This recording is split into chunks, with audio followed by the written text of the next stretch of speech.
Chapter 1049. Break up with the scumbag. 9 more. After the doctor's examination, it turned out to be a viral cold, nothing serious. A couple of 4 saline drips and some medicine would do the trick. Hearing this, Wu Jinshu and Yan Erju breathed a sigh of relief. On the other side, after drinking, Shang Guanxi and Wu Qinjun returned home. It was already nearing midnight. As if knowing that Shang Guanxi would return late tonight, the gates to the Ni family household were left open. Just as Wu Qianjun's car pulled up to the gate, Ni Tsuehua and Shangguan Dehui walked out from inside. Uncle, Auntie, Wu Qinjun helped a completely inebriated Shang Guanxi out of the car. Is Xiaoxi okay? Ni Tsuehua asked worriedly. Wu Qinjun, feeling somewhat embarrassed, replied, She's fine, just had a bit of beer. I'm sorry, Uncle and Auntie, I didn't keep an eye on her. Shangguan Dehui smiled and said, It's okay, Yang has already explained the situation to us. Qinjun, thank you for being there for Xiaoxi at this time. At times like this, compared to family, Wu Qinjun, who grew up with Shang Guanxi, was more suited to be by her side. There are things one can't say in front of family, but there are no such taboos with friends. Moreover, from a selfish point of view, Shangguan Dehui was very satisfied with this young man he had watched grow up. Ni Tsuehua helped Shang Guanxi into the house. Shangguan Dehui stayed back to chat with Wu Qinjun for a few moments. The hangover was truly unpleasant. When Shang Guanxi woke up, it was already past 10 the next morning. Thinking back to yesterday, it felt like a dream. When she thought of Zueling again, Shang Guanxi felt not just a tinge of sadness but, more so, anger. What a scumbag. She hadn't expected him to be such a person. Shang Guanxi freshened up, got dressed and headed downstairs. Good morning, Sister Xiaoxi. Ni Yang greeted Shang Guanxi with a smile as she sat at the dining table. Good morning, Yang. Thinking of yesterday's events, Shang Guanxi felt something was off. Yang, did you already know about Zueling? It couldn't have been such a coincidence. Now that she thought about it, there was no reason for Ni Yang to have her buy pear soda out of the blue. And after she and Wu Qinjun left the mall, Ni Yang didn't page her either. Ni Yang didn't deny it and nodded. Li Tong is my friend. What? Shang Guanxi looked at Ni Yang in surprise, unable to react for a moment. What was this situation? Li Tong was actually Ni Yang's friend. Ni Yang recounted the whole story. She had known for a long time that Zueling was unscrupulous, which is why she had Li Tong test him, never expecting Zueling to actually fall for it. Hearing this, Shang Guanxi sighed endlessly. She wasn't unreasonable. She knew Ni Yang did this for her own good. She not only did not blame Ni Yang but also wanted to thank her. If it weren't for Ni Yang, she would still be in the dark about Zueling. Yang, thank you. Ni Yang smiled and said, What are sisters for? Oh, and Sister Xiaoxi, don't be mad at Li Tong. She did what she did at my request. Shang Guanxi nodded. Don't worry, Yang, I won't be mad at Li Tong. I need to thank her too. This matter was also greatly helped by Li Tong. Ni Yang continued, Sister Xiaoxi, don't be too upset. A scumbag like Zueling really isn't worth your sorrow. There might not be lots of toads with 2 legs in this world, but there are plenty of men with 2 legs. Right, Shang Guanxi nodded again. I understand, I'm not upset. Shang Guanxi wasn't upset about Zueling. She was saddened by the lost 3 years of youth. Now, she only regretted not having seen Zueling's true colors earlier. Seeing that Shang Guanxi was in good spirits, Ni Yang also let out a sigh of relief. She had been worried about whether Shang Guanxi would get over this hurdle. Now, it seemed that Shang Guanxi was much stronger than she had imagined. By the way, Sister Xiaoxi, when do you plan on breaking up with Zueling? Just then, the voice of the nanny filled the air. Xiaoxi, you have a phone call. Since there were elderly people at home, and Ni Tsuehua was busy with work, Ni Yang had hired 2 nannies from outside. Who is it? Shang Guanxi turned and asked. It seems to be your boyfriend. The nanny had been working in the Ni family for more than a month, and often received calls from Zueling. Shang Guanxi walked over and picked up the receiver. Hello. Zueling's voice came from the other end. Hello, Xiaoxi, I'm really sorry about yesterday. My mom had another episode so I had to rush to the hospital. But I'm free today, how about we go watch a movie? Zueling was very frustrated. Yesterday he confessed to Li Tong. But to his surprise, Li Tong rejected him. She even said he was a toad lusting after a swan's flesh. But it was clearly Li Tong who seduced him first, that wretched woman. If she weren't the factory manager's niece, he would definitely not spare another glance at Li Tong. To think she was something special. She doesn't even compare to 1/10,000th of Shang Guanxi. Luckily, he hadn't confessed to Shang Guanxi sooner, otherwise, it would have been all for naught. Listening to Zuoling's voice, a mocking look surfaced in Shang Guanxi's eyes. Did this Zuoling really think she was still the same naive Shang Guanxi of the past? How ludicrous. Zuoling, let's break up. What? Zuoling thought he must be hallucinating. Was Shang Guanxi breaking up with him? Shang Guanxi loved him so much, how could she break up with him? Xiaoxi, stop joking around, this joke isn't funny at all. Shang Guanxi said seriously. I'm not joking, Zuoling. How could a country girl like me be worthy of you? Upon hearing this, a shock went through Zuoling. He knew. He was finished. That scene from yesterday must have been seen by Shang Guanxi. Otherwise, she wouldn't have said such a thing.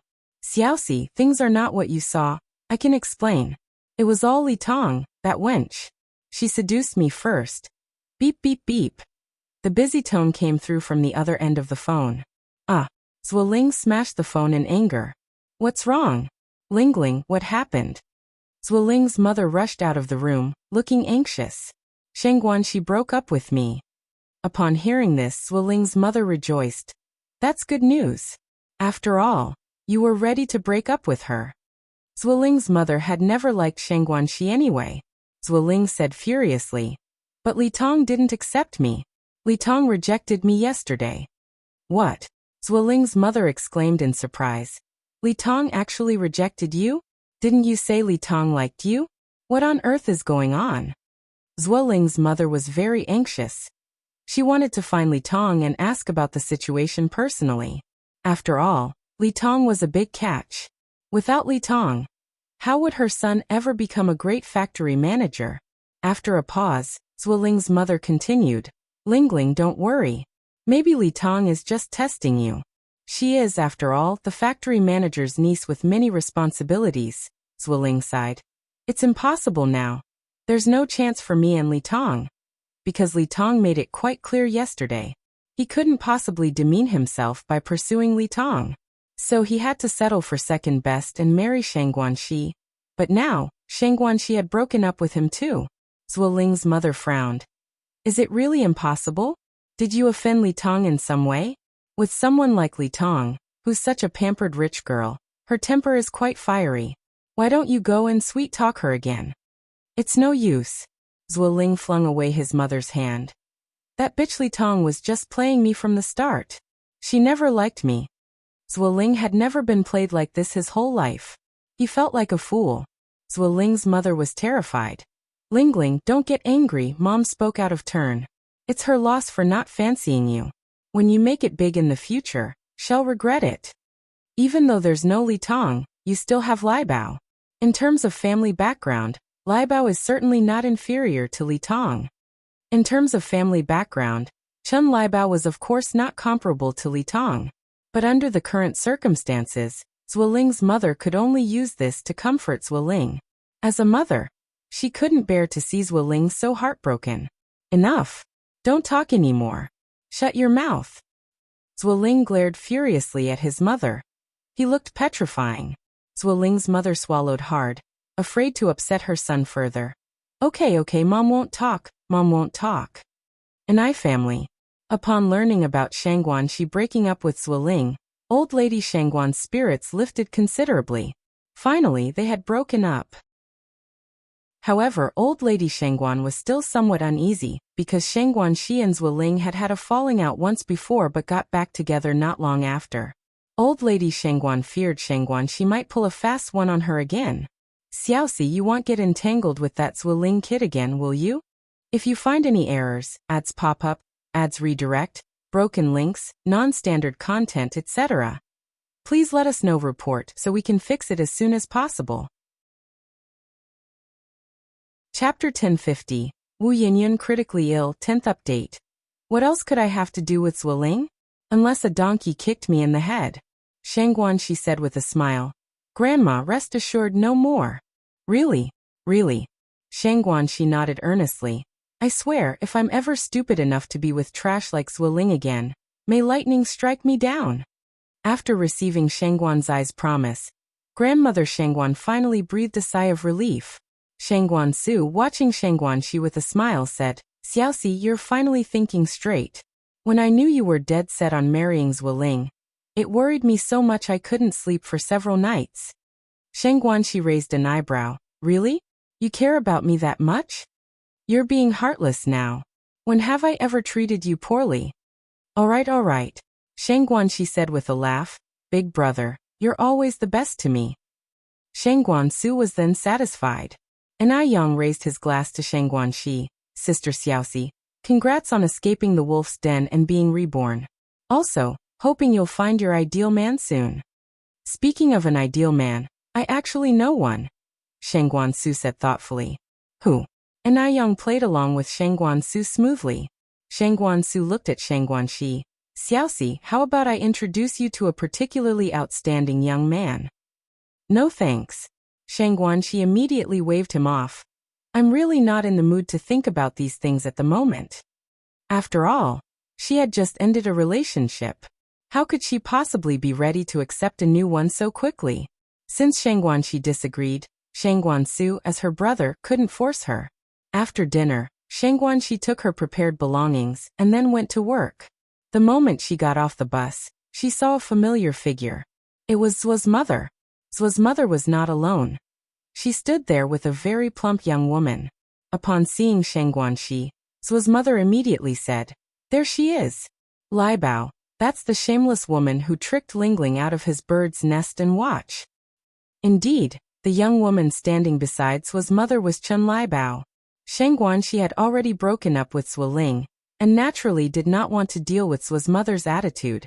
Just as she was about to bypass Zuo's mother, the woman grabbed Chen Lai Bao's hand and blocked Shangguan Zai's path. Auntie, may I ask what the matter is? Shangguan Shi said as politely as possible. Zuo's mother did not speak, and Chen Lai Bao, with her chin lifted, stared at Shangguan Shi. You shameless woman, hurry and return the things you gave to Brother Zueling. What? Shangguan Shi was taken aback. Chen Lai Bao, hands on her hips and a ferocious look on her face. You look decent enough, so why always do such shameless things? The bird's nest was for Brother Zueling's health, and the watch was a gift for his mother. It's really too shameful to even trick these things away. While being pointed at and scolded, Shangguan Shi wanted to get angry, but she dared not. Because Chen Lai Bao was simply too fat. At least 300 to 400 pounds. How much did Shangguan Shi weigh? 98 pounds. Chen Lai Bao could pick her up with one hand. If it came to a fight, Shangguan Shi couldn't win against her, so at times like these, it was better to seek peace rather than conflict. Seeing that Shangguan Shi remained silent, Zuo's mother stepped forward. I'm telling you, Shangguan Shi, stop playing dumb. Hurry up and return the bird's nest, and watch you tricked from Lingling. Now Shangguan Shi understood a bit more. She took out the box of bird's nests and the watch from her bag. Is this what you're talking about? Since she had broken up with Zueling, she wasn't going to keep his things. She had intended to return them to Zueling after getting to her unit. Yes, that's it. Chen Lai Bao snatched the items from Shangguan Zai's hands. You're such a shameless woman. To dare trick these away. Shangguan Shi was very angry, but she had to suppress the rage inside her. She hadn't dreamed that these items weren't even bought for her by Zueling. And she never expected that her family's words would come true. Now I'd like to correct 2 points. First, these items were given to me by Zueling. Second, I'm not a swindler. Chen Lai Bao rolled her eyes. If you weren't a swindler, would these things be in your possession? Just look at yourself in the mirror. Do you really think Brother Zueling would give you things? Such a shameless person. Shangguan Shi ignored Chen Lai Bao and walked around them, heading towards her unit. If she couldn't provoke them, couldn't she at least avoid them? Yet just as she reached the entrance of her unit, there was Zueling waiting. Shangguan Shi simply ignored Zueling. Zueling hurried to keep up with Shangguan Zai's pace. Xiaoxi, listen to my explanation. Things really aren't like that. Please give me another chance. Get lost. Of course, Zuoling wasn't willing to get lost. He thought to himself, since Shang Guanxi loved him so much, as long as he thickened his skin a bit more, she would definitely forgive him. Shang Guanxi glanced at Zuoling. Zuoling, please keep your distance from me. I'm allergic to scumbags. If you keep this up, watch out, I'll call the police and accuse you of harassment. This is the workplace, don't make it awkward for everyone. After saying that, Shang Guanxi turned and left. Zuoling watched Shang Guanxi's retreating figure, opened his mouth to speak, but then sighed and headed toward his office area. Just as he walked into the office, he noticed his colleagues were looking at him with odd expressions. Could it be that they all knew about his rejection by Li Tong yesterday? That bitch Li Tong. Just then, the manager came over and patted Zuoling on the shoulder. Zuoling, pack up and leave early. Zuoling was stunned. Leave early? Leave early to go where? What do you mean? Zuoling looked at the manager puzzled. The manager said, it means that you've been fired. Fired? Zuoling couldn't believe what he was hearing. I haven't done anything wrong. On what grounds are you firing me? The manager continued. Someone reported that you've been having inappropriate relationships. Is that reason enough? The 1980s were not like the future. Going back a couple of years, engaging in inappropriate relationships would not only result in being fired from your job, but serious cases could even lead to imprisonment. Zuoling, I'm giving you face, and I hope you'll wise up. Take this opportunity to pack up and leave before we put this on your record. Once this was recorded, it would become a lifelong stain for Zuoling, and no company would hire him from then on. There was no need to guess, it definitely had to be Li Tong's doing. Yet, Zuoling couldn't even vent his anger. Under someone's roof, one can't help but bow their head. Zuoling went to his desk, gathered his things, and then left carrying a cardboard box. None of his colleagues, with whom he used to be so close, were there to see him off. Life could be so ridiculous. At lunchtime, Shang Guanxi made a point of finding Li Tong and thanking her. Li Tong looked at Shang Guanxi in surprise. You're thanking me? She had broken up Shang Guanxi and Zuoling logically. Shang Guanxi should have hated her to the core, right? And yet, she was thanking her. Shang Guanxi smiled. You let me see Zuoling's true face. Of course, I have to thank you. She wasn't a fool. Li Tong, without any reserve, put her arm around Shang Guanxi's shoulder. Shang Guanxi, you're truly an Yang sister. Such clear thinking. I like it. To be deceived by a scumbag to this extent. Li Tong had thought Shang Guanxi was a blockhead. Unexpectedly, Shang Guanxi was so smart, not foolish at all.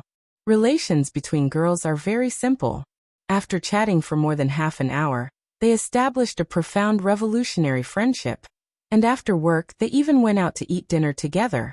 At the Wu family, Wu Yanyan had been taking cold medicine for 5 days, but rather than getting better, her cold had gotten worse.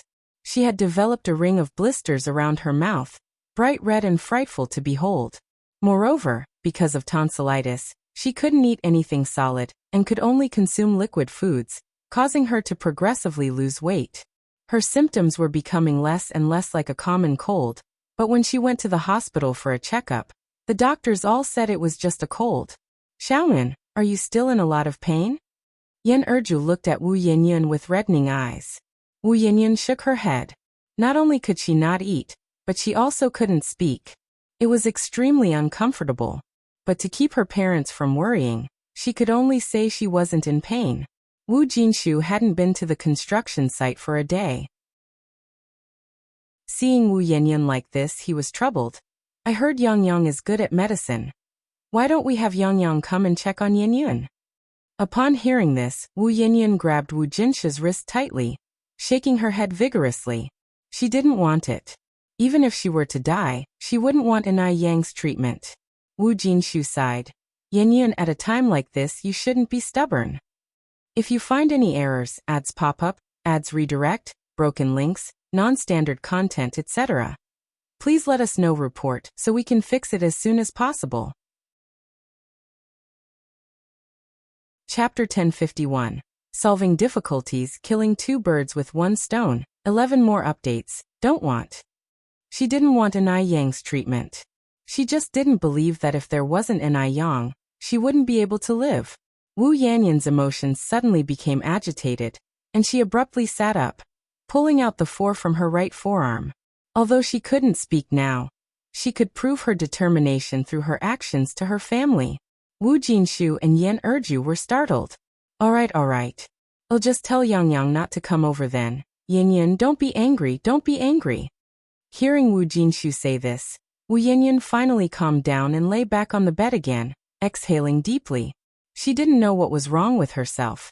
It was just a viral flu, but it felt worse than someone suffering from tuberculosis. Was she really going to die? No, she wouldn't. It was just a flu. She would get better. Wu Yanyan clenched the bedsheets under her, her eyes filled with determination. Yan Erju went to find the nurse. Wu Jinshu sat in front of the bed, sighing with worry. Yang had arranged to go shopping with Han Xiuyu today, but after waiting a long time at the agreed place, Xiuyu hadn't shown up, so she reluctantly drove to the Han family's home. Is Xiaoyu home? Yang knocked on the door. Yang is here.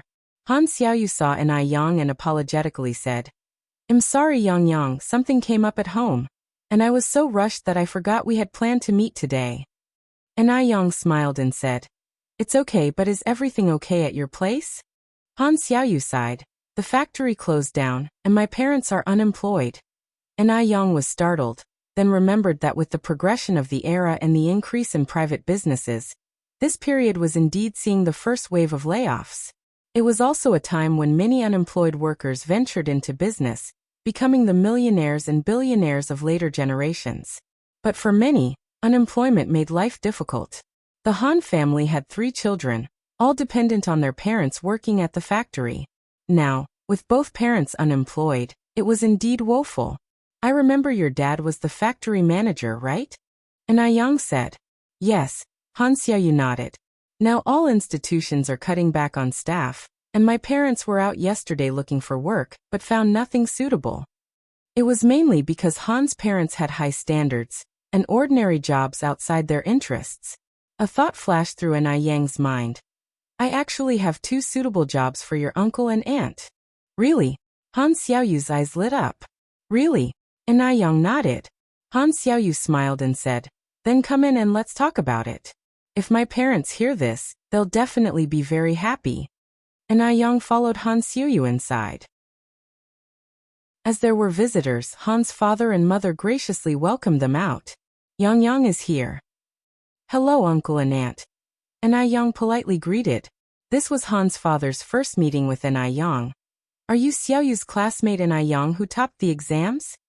Yang nodded. Yes, uncle, that's me. Han's father, who had always heard Xiaoyu talk about Yang, was finally seeing her in person today. After all, she was the top scholar, a status that, in ancient times, would have meant taking up a high official position immediately. Han's father said with a smile, please sit, the home is modest, don't mind it. Han Xiaoyu went to make tea for Yang. Yang continued, Uncle, Aunt, I heard from Xiaoyu that you've been looking for work recently, is that right? Han's father was initially stunned, then said, yes. Yang said, I have a job here, do you want to give it a try? Han's father's eyes brightened, really? Yang nodded.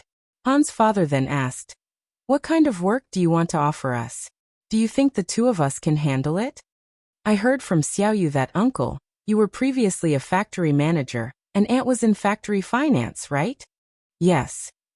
Yang smiled and said, then I will hire you as the factory manager and aunt as the finance manager. The factory was almost built, and the workers were mostly recruited, but they still lacked a factory manager and a finance manager. It just so happened that Yang was worried about finding an experienced factory manager, which solved an urgent need for her. It solved not only Yang's urgent need but also the Han family's. It was a win-win situation. Helping oneself can also help others. Upon hearing this, Mr. Han was shocked. Yang, you're not joking with me, are you? Factory manager? Mr. Han had never imagined that one day he would become a factory manager. Could one become the head of a factory that easily? Mr. Han felt that this matter was a bit unreliable. Although Yang was the top scholar in the nation, She was only an 18 or 19-year-old kid. Could she really manage a factory? And Young shook her head with a smile. Why would I joke with you? Mr. Han continued. Then where is this factory you are talking about? What does the factory produce?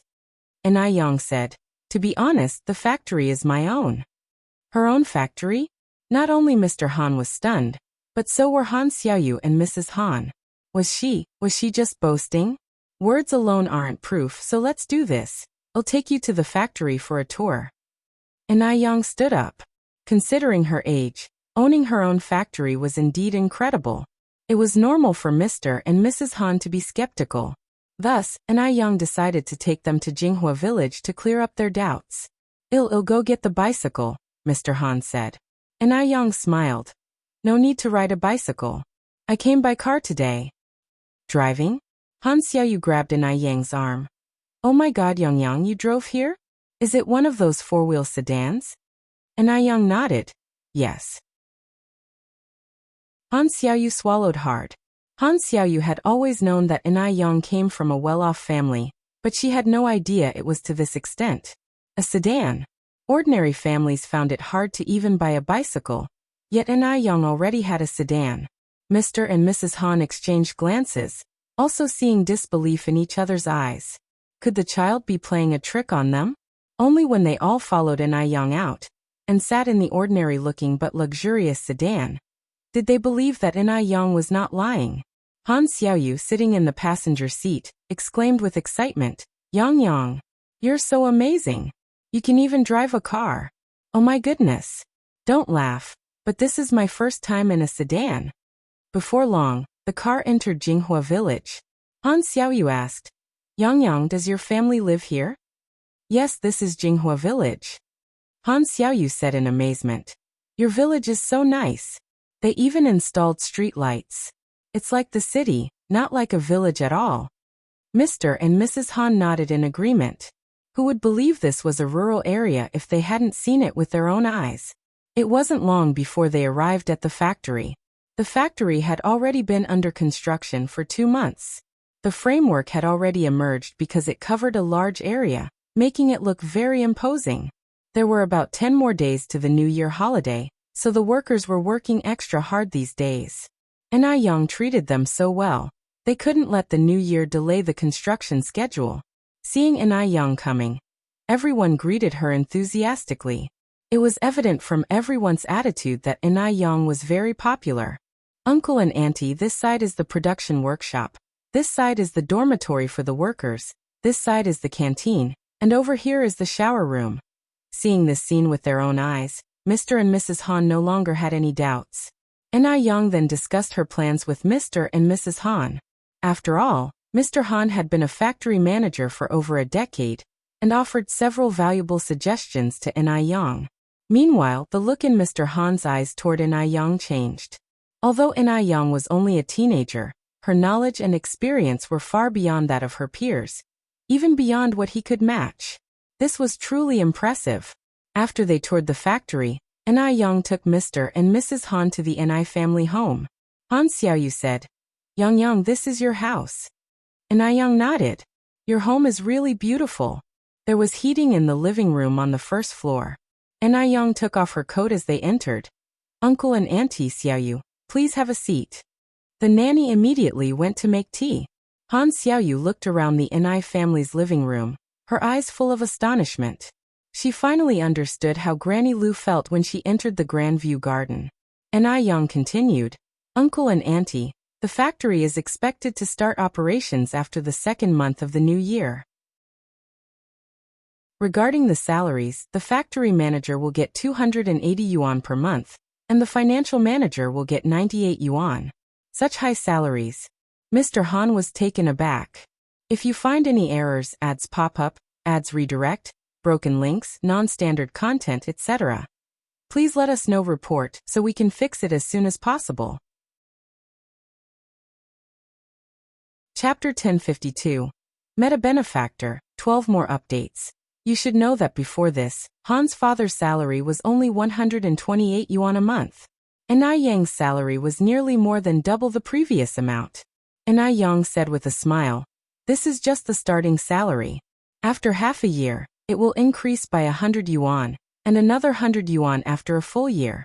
After 15 years, there will even be a car reward. Young never skimped when it came to treating employees.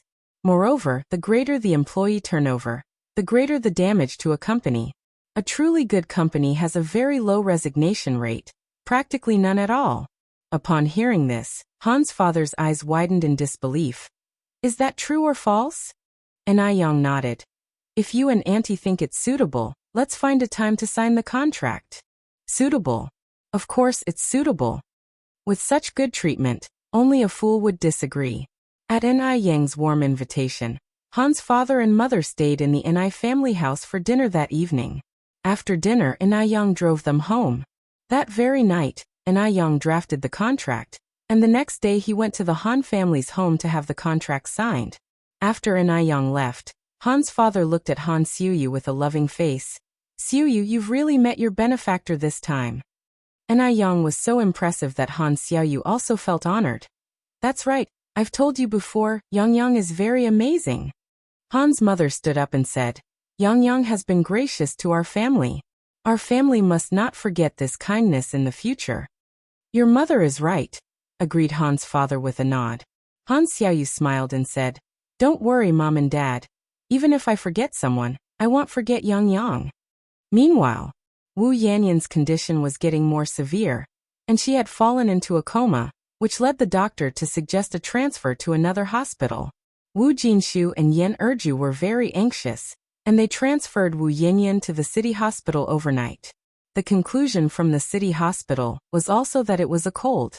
With reddened eyes, Yan Erju said, How could it be a cold? If it were really just a cold, it wouldn't be this serious. As she spoke, Yan Erju turned to look at Wu Jinshu and continued, Why don't you go to Yang anyway? Wu Jinshu frowned. But Yanyan if Wu Yanyan found out, who knew how she might react? Yan Erju said, We're losing her life here. Why care about all that now? All right, I'll go. Wu Jinshu went to the family's house overnight. The snow was flying outside. When Young opened the door, Wu Jinshu was covered with a layer of snow, including his eyebrows, which were all white. Young almost didn't recognize him. Yang. Godfather? Why have you come? Please come in quickly. Wu Jinshu followed Young inside. Once inside, Young poured a cup of hot milk tea for Wu Jinshu. Godfather, have some hot drink first to warm up your body. Wu Jinshu rubbed his frozen hands and immediately took the milk tea, drinking it in one gulp. Godfather, it's so late. You must have come to see me for something urgent? Young said. Wu Jinshu nodded. It's about Yanyan, she's fallen ill. Yang, you must save her. Young was taken aback. Godfather, don't panic, take it slow and tell me. On the other side, Tsuehua and Shangguan Dehui, hearing the noise, also came down from upstairs. After hearing the whole story, Tsuehua was very nervous. How is Yanyan now? She's okay, right? No matter what, that was her daughter. She couldn't remain unmoved. Furthermore, Tsuehua still felt guilty inside. Wu Jinshu sighed. The situation is very bad now. Otherwise, I wouldn't have come looking for Yang. Young put down the cup and looked up at Wu Jinshu. Godfather, the reason you didn't come before was because Yanyan wouldn't let you, right? It could be heard from Wu Jinshu's words that Wu Yanyan's illness had been dragging on for a long time. If Wu Yanyan hadn't stopped him, Wu Jinshu and Yan Erju would not have waited until Wu Yanyan had already fallen into a coma before coming to find her. Thus, Young could guess that previously, Wu Yanyan had stopped Wu Jinshu from coming over. Wu Jinshu was silent, because Young had hit the nail on the head about the true circumstances. On the other hand, who would want to get involved in such a thankless task? If Young saved Wu Yanyan and she recovered, what would happen if rather than being grateful, she blamed Young for meddling in her affairs? Wu Jinshu sighed softly. Now, even if Young truly ignored Wu Yanyan, he had no right to blame him. Forget it. They would think of other methods. Tsuehua was also stunned, having been preoccupied with worrying about Wu Yanyan. She had overlooked this point. Young then said, Saving a life is urgent, Godfather, let's go. Ah. Wu Jinshu was startled. He hadn't expected Ai Yang to come up with such a statement suddenly. He had even been prepared for Ai Yang to refuse. Unexpectedly, Ai Yang had agreed at this moment.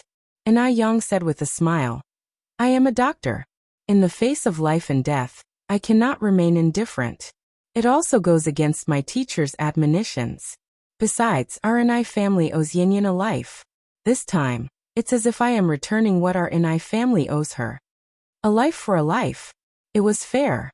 In doing so, it would also make Ai Tsuehua feel better, so she wouldn't always feel as though she owed Wu Yinyan something. Once there was a sense of debt in one's heart, it would become a burden, and Ai Yang didn't want Ai Tsuehua to feel burdened. Wu Jinshu's eyes reddened. Yang, thank you. Ai Yang put on his coat, donned his scarf. Let's go. I'll go with you, said Ai Tsuehua. I'm coming too, said Shengguan Dehui. When several people arrived at the hospital and saw Wu Yanyan's condition, Ai Yang was also taken aback, because Wu Yanyan's situation was quite serious. If he hadn't seen it with his own eyes, it would be difficult to associate her with the lively Wu Yanyan of before. Ai Kuihua's eyes immediately reddened, and she leaned on Shengguan Dihui's shoulder, gently sobbing. It's okay, Daya. Yanyan will definitely be fine, Shengguan Dihui consoled her. Ai Yang sat down to take Wu Yanyan's pulse. After a long while, she finally released Wu Yanyan's wrist. Ai Tsuehua hurriedly asked, How is she, Yang? Ai Yang said, Don't worry, it's not a big problem. That's good. Ai Tsuehua breathed a sigh of relief. Then what's wrong with Xiaoyan? Yan Erju asked. Ai Yang said, It's a viral cold caused by an allergic reaction. I'll give her some acupuncture first, and then after taking 2 doses of traditional Chinese medicine, she should be fine. Is it really just a cold? Wu Jinshu was somewhat surprised because the hospital treatment had not been effective, and they had thought it was not a cold. Ai Yang nodded. It's a cold, but it's quite different from a regular cold. It's a sequelae of external allergies, so common cold medicines are not only ineffective, but can also aggravate the condition.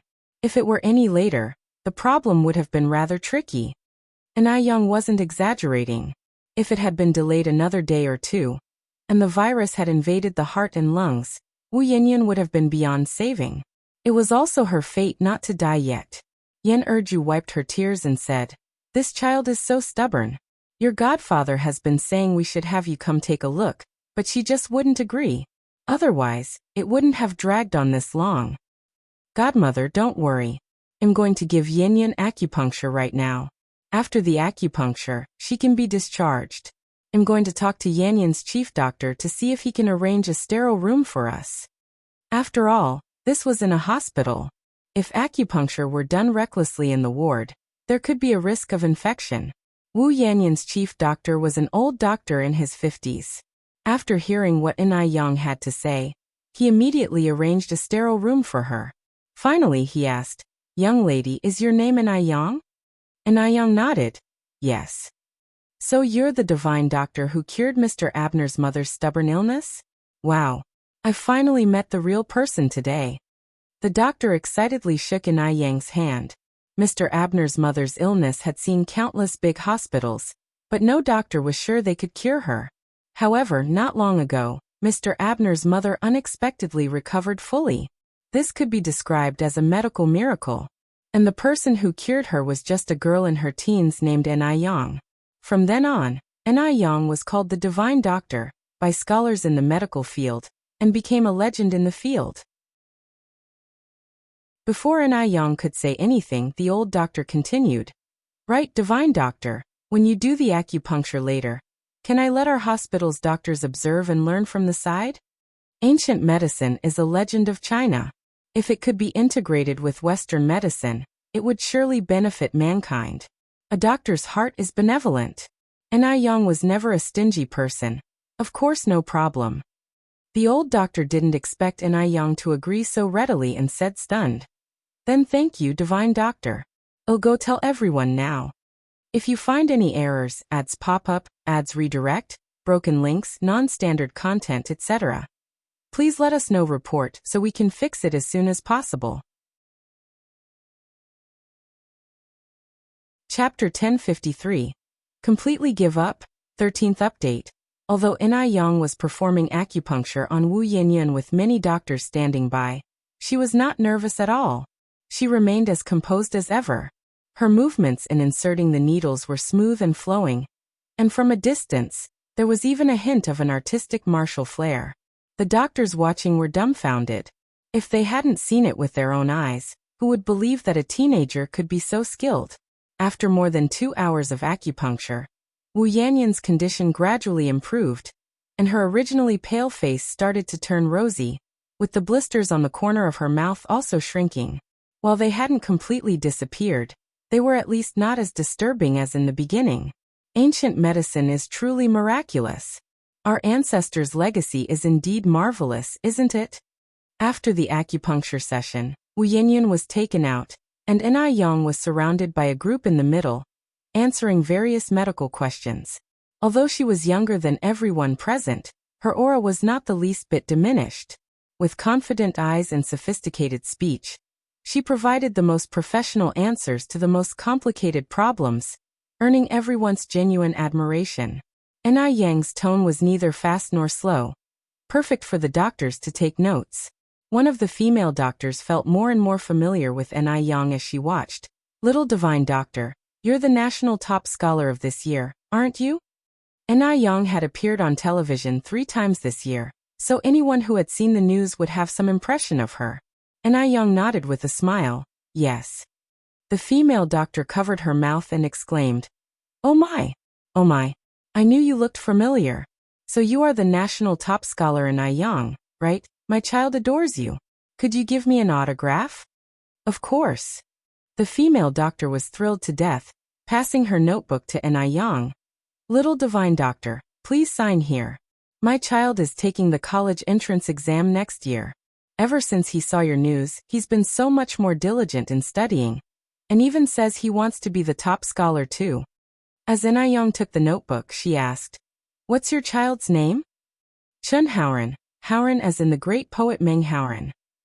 Enai Yang nodded and wrote on the notebook, through a decade of toiling over books under a cold window, all in hope of being honored on the list of success, wishing student Wang Haoran leaps through the dragon gate like a carp. December 20th, 1985.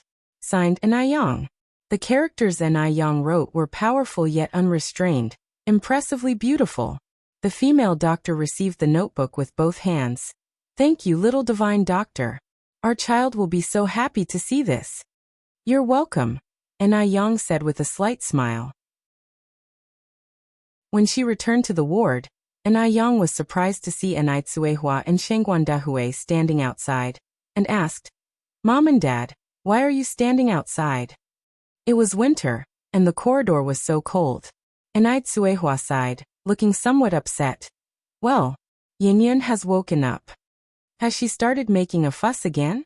Enai Yang spoke in an indifferent tone, her rhetorical question sounding more like a statement. Enai Tsuehua nodded. Not only had Wu Yanyan made a fuss, but the words she uttered were particularly nasty, very hurtful.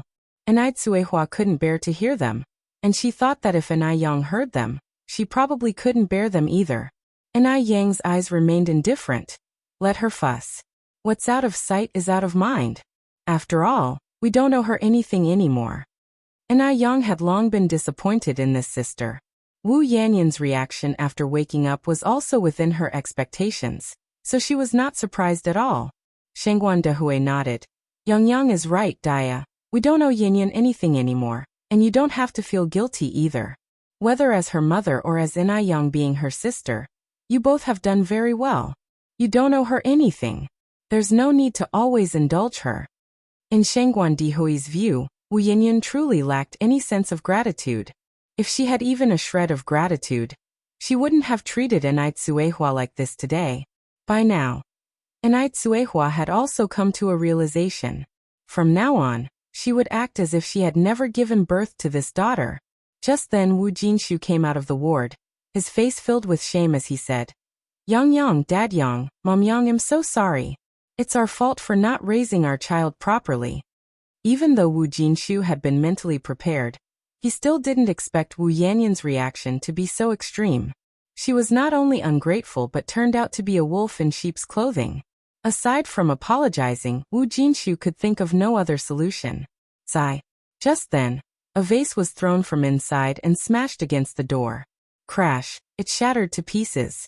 Without a doubt, it was Wu Yanyan who had thrown the vase, and the situation inside the ward must have been very bad. Wu Jinshu's brow twitched, and his feelings of guilt intensified.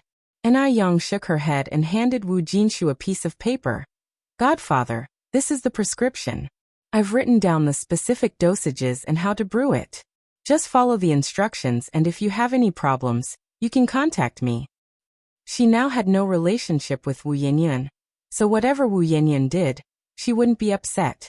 Sister or not, she wasn't worth it. Wu Jinshu said. Yang, thank you. I will talk to Yanyan and persuade her well. Anai Yang smiled and said. No need to persuade her anymore. You and Godmother raised Yanyan to adulthood, and both my mom and I really appreciate it. Unfortunately, Yanyan and I are not fated to be sisters, and she is not fated to be my mother's daughter either. From now on, I'll just act as if I don't have this sister. This was probably the first time Anai Yang had spoken so harshly in front of Wu Jinshu. After a pause, Anai Yang continued, but rest assured, I still hold firm to what I said before. You and Godmother will always be my godparents. After all, Wu Jinshu and Yan Erju saved Wu Yanyan, and that made them benefactors of the Anai family. Wu Yanyan could choose not to acknowledge that. But the people who saved Wu Yanyan could not go unrecognized. No matter what, one shouldn't live without a conscience. Wu Jinshu's eyes reddened, suddenly at a loss for words. Anai Yang was too sensible to the point where it made him feel guilty. If only Wu Yanyan could be a little sensible too, then he wouldn't be in such a difficult position. Actually, Wu Yanyan used to be very obedient and well-behaved. He didn't know when she had changed into what she was now. Anai Yang went on. Yanyan has just woken up, so it's not good for her to get too agitated. You should go in and calm her down. Nothing is more important than her life. We will be heading back. Wu Jinshu insisted on escorting Anai Yang and her company out of the hospital. After getting into the car, Anai Yang asked, Mom, now that Yanyan is no longer connected to our family, can you really let go of her? Anai Tsuehua looked out the window with a relieved smile. Just like you said, there's no mother-daughter fate between us. A melon forced is not sweet, let it go. I've come to terms with it. Now that her heart was unburdened, Anai Tsuehua didn't owe Wu Yanyan anything anymore. It eases my mind to hear you say that. As time went by, the year-end was rapidly approaching. Today was the 28th of the 12th lunar month, and the day after tomorrow would be Chinese New Year's Eve. Since the new year was just around the corner, Anai Yang had closed all of the Pure Jade skin stores and gave all the employees a 10-day holiday. In addition, she gave them a lot of New Year's gifts. Even though Pure Jade skin could earn a lot in a single day, she knew money was never-ending. To Chinese people, celebrating the new year is of utmost importance, and she didn't want the employees to think of her as an inhumane boss. Besides, there's no end to earning money. It doesn't matter if she earns a bit more or less. Additionally, the Heavenly Fragrance restaurant also ceased operation for 10 days. They would resume work on the 8th day of the new lunar year. During these days, Wu Yanyan's health also improved day by day. Yan Erju smiled and said, Yanyan, you owe a lot to Yang. Without her, you might still be lying in that hospital bed. At the mention of Anai Yang, the smile on Wu Yanyan's face suddenly faded. If she hadn't meddled, maybe I would have recovered a long time ago. Yanyan, did I say something wrong? Wu Yanyan turned to look at Yan Erju. Mom, don't forget, Anai Yang is just a doctor. Maybe all of this was a scheme she cooked up with the doctor. She wants me to be grateful to her. She wants me to forgive her. But Anai Yang nearly cost her her life. Why should she forgive Anai Yang? She would never forgive Anai Yang. Yan Erju continued. Yanyan, you have too many misunderstandings about Yang. She's not that kind of person, and she would never do such a thing. It was her who did this. Wu Yanyan continued. Firstly, she wanted to kill me because she was jealous of me. She was afraid I would compete with her for the inheritance. Secondly, she wanted to use this incident to make me forgive her. It's simply killing two birds with one stone. If you find any errors, ads pop up, ads redirect, broken links, non-standard content, etc., please let us know. Report so we can fix it as soon as possible. Chapter 1054. She's just like a joke. Chapter 14. But Young never considered if she would care about the Ni family's businesses. Did Young really think they were the same kind of person? What a joke. Wu Yinyan now hated Young so much. Hated her to the bone. Because of Yang's presence, she stole all the attention from those around her. Even the gentle and elegant Mr. Du was deceived by Yang. What gave Yang the right? In what way was she inferior to Yang? Why did everyone stand on Yang's side? Was this really fair to her? Yan Erju sighed helplessly. Forget it, I won't talk to you about it anymore, and you shouldn't be angry. Anyway, Yang and her mother have already decided to cut ties with you. Even if you regret it now and come to your senses, it's too late. Wu Yinyan said. I am the one who cut ties with them, not the other way around. They don't have the right to cut ties with me. Erju didn't continue the conversation. The room was just too stuffy. Wu Yinyan took a deep breath. Mom, I'm going out for a walk. Erju nodded her head. The snow had just fallen, and the air outside was refreshing. Wu Yinyan, looking at the pure white surroundings, felt her eyes slowly start to moisten. She felt like a joke. Her adoptive parents didn't understand her.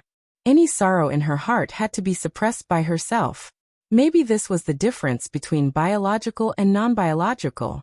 After standing outside for a long time, Wu Yinyan finally calmed down and headed back inside. A little while later, Wu Dalong and Wu Erlong, having finished their snowball fight, came back in, and the atmosphere in the Wu family warmed up a bit. Wu Yinyan watched Wu Dalong and Wu Erlong, suddenly envious of these two younger brothers. If she had been born to Yan Erju, it definitely wouldn't be like it was today. The new year was fast approaching, so today Yang and Mo Qishan went together to the Mo family to visit the two elders. Knowing that Yang was coming, Old Master Mo and Old Madam Mo had prepared a pile of fruit and a table full of dishes early on. As soon as Yang and Mo Qishan entered the Mo family's gate, Mo Hudi dashed over from the side. Sister Yang. Bang! Because of the sudden impact, Yang staggered, nearly falling backward, but fortunately, a hand swiftly supported her waist, its slender fingers giving a gentle pinch there. It felt tingling, like a mild electric shock. Yang glanced back with a slight frown at Mo Qishan. Mo Qishan pursed his lips in a slight smile. Let's go inside. Shout-I, you have to be careful next time. You almost knocked your future little auntie over just now. Mo Hudi tilted her head and laughed. Thankfully, little uncle was there to heroically save the beauty. Little girl. Mo Qishan reached out and tapped Mo Hudi's head. Yang said. Shout-I seems to have grown quite a bit taller again. Mo Hudi nodded vigorously. Right, Sister Yang. Am now 1.50 meters. I grew more than 10 centimeters in the second half of the year. The heating in the Mo family's house was very warm, and as soon as Yang entered, she took off her coat, which Mo Qishan smoothly took from her, draping it over his arm. Yang is here. Hearing the noise, Old Master Mo and Old Madam Mo came out from inside the house. Uncle, Auntie. Yang greeted politely. You've lost weight, you're thinner again, Old Madam Mo said, holding Yang's hand. Is it because you've been under too much stress lately? Yang shook her head with a smile. No, maybe I just naturally don't gain weight. Another reason was dietary therapy. Having stuck with it for so long, how could there not be any effect at all? But in the eyes of the older generation, being able to eat well is a blessing, and being chubby is even more so. Therefore, Yang didn't mention the dietary therapy. Old Madam Mo said, You look so skinny, those legs and your waist, Qishan could break it with just one hand. Yang, you need to eat more. Only by eating more can you put on weight. Mo Qishan's gaze was indifferent. Although Yang looked thin, her figure was very well proportioned. Where she should be slim, there wasn't an ounce of excess fat, and where she shouldn't be slim, She wasn't the slightest bit underweight. Thinking this, a deep color pooled in the depth of Emo Kishin's eyes, and he quickly averted his gaze, suppressing the jumble of thoughts at the back of his mind, picked up a cup from the table, and downed the cold water inside in one go. During dinner, Grandma Emo kept piling meat into Enai Yang's bowl. Enai Yang, unable to refuse the kindness, would pass the uneaten portions into Emo Kishin's bowl. Whether she had touched them or not, all of it ended up in Emo Kishin's bowl. Emo Kishin wasn't picky and accepted everything wholeheartedly. Most importantly, he seemed to really enjoy it. Seeing the affection between the young couple, both Grandpa Emo and Grandma Emo felt relieved. After the meal, Enai Yang and Grandma Emo chatted, while Grandpa Emo pulled Emo Kishin aside. "Dad, did you want to see me about something?" Without saying another word, Grandpa Zheng took out 2 cards from his pocket and stuffed them into Emo Kishin's pocket. "Take these." "What are you doing?" Emo Kishin was taken aback. "I'm giving you money." Grandpa Zheng looked at Emo Kishin as if he were looking at a fool. Emo Kishin helplessly handed back the cards to Grandpa Zheng. "Dad, I'm not short on money right now." "Nonsense." Grandpa Zheng's face hardened. Nowadays, young people need money for dining out, dating, attending concerts, watching movies. Doesn't each of these require money? I remember it's been a long time since your mother and I have given you money, right? You rascal. Why act with pretension with your own parents? Just say if you are short on cash. You can't expect Yang Yang to support you. At this, Grandpa Emo landed a kick on Emo Kishin's foot. "Dad," Emo Kishin exclaimed. "Are you serious? I am your own son." Grandpa Emo said proudly. "If you weren't my own son, you wouldn't enjoy this kind of special treatment." Emo Kishin. Grandpa Emo went on. "If you're running low on cash, just let me know. Don't even think about saving money when dating. Our family is wealthy and you don't need to save. Take the money." "I really don't need money." Grandpa Emo glared at Emo Kishin, gruffly saying, "If you say you don't need money one more time, it'll break your legs." Emo Kishin. Fine, he would just keep his mouth shut. The father and son were talking at the stairwell turn, and just at that moment, Xiao Yingying happened to be coming downstairs and saw everything. A sneer curled the corner of Xiao Yingying's mouth. This Emo Kishin was really too pathetic. How old was he, still taking money from his family? Mud is mud, it could never be put on the wall. Xiao Yingying shook her head, shedding the sneer from her face, and walked past the 2 men. Seeing Xiao Yingying, Emo Kishin frowned slightly. Why hasn't she left yet? Grandpa Emo said indifferently. It seems like Baichuan's aunt and uncle went abroad for a vacation, so she hasn't left yet. In the end, one more person is just another pair of chopsticks. Don't bother about her. Emo Kishin kept an impassive face and said no more. Xiao Yingying went straight to the living room and saw Enai Yang there. The mocking look in her eyes, which had faded, now re-emerged. She used to be so jealous of Enai Yang, but she wasn't the least bit jealous anymore. So what if Enai Yang was pretty? Being beautiful didn't change the fact that she was marrying a loser like Emo Kishin.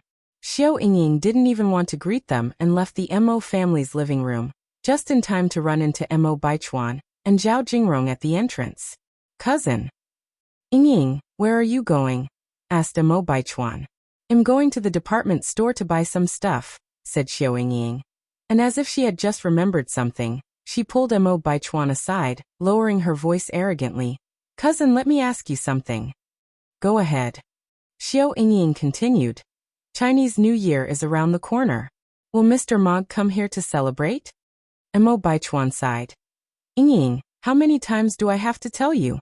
I don't know Mr. Mog. I really don't." "Why did everyone think he knew Mr. Mog?" Xiao Yingying said disbelievingly. "Cousin, stop lying to me. I'm your cousin." No matter if you beat Xiao Yingying to death, she wouldn't believe that Emo Baichuan didn't know Mr. Mog.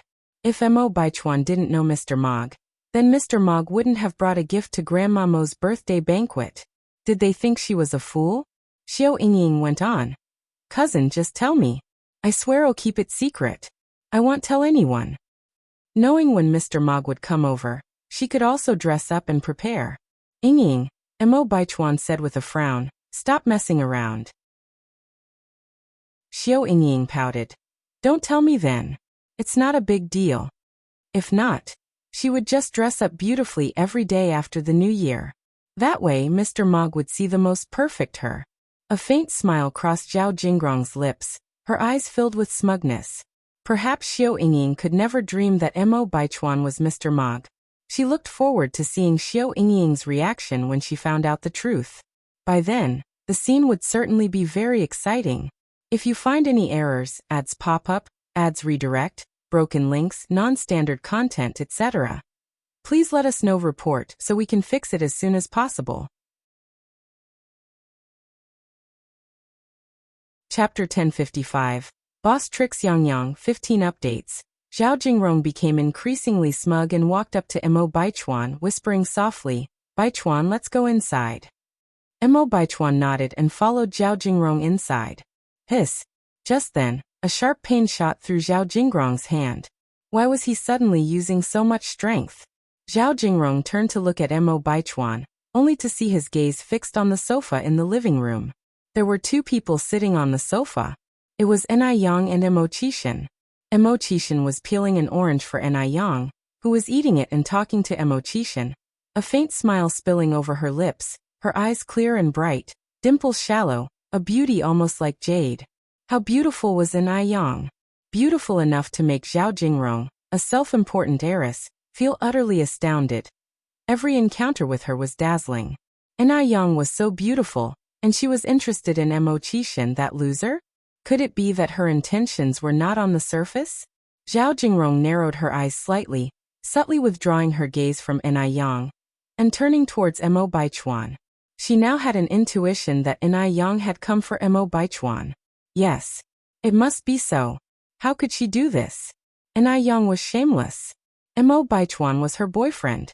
She wouldn't allow anyone to steal him away.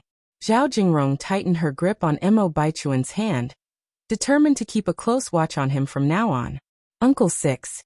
Mo Baichuan greeted Mo Qixin respectfully as he walked over. Uncle Six, Miss Enai. Zhao Jingrong also greeted, following behind. Mo Qixin lifted his eyelids slightly. Enai Yang nodded politely at Zhao Jingrong. Although there were some grievances between her and Zhao Jingrong, she was, after all, an elder, and elders naturally behaved generously. Why bother with a junior? Zhao Jingrong smiled and said, Miss Enai hasn't come with Uncle Six for a while, right? Yes, Enai Yang nodded slightly. Your Uncle Six has been busy lately. He only just found time at the end of the year. Busy. Busy with what? Busy turning into a loser?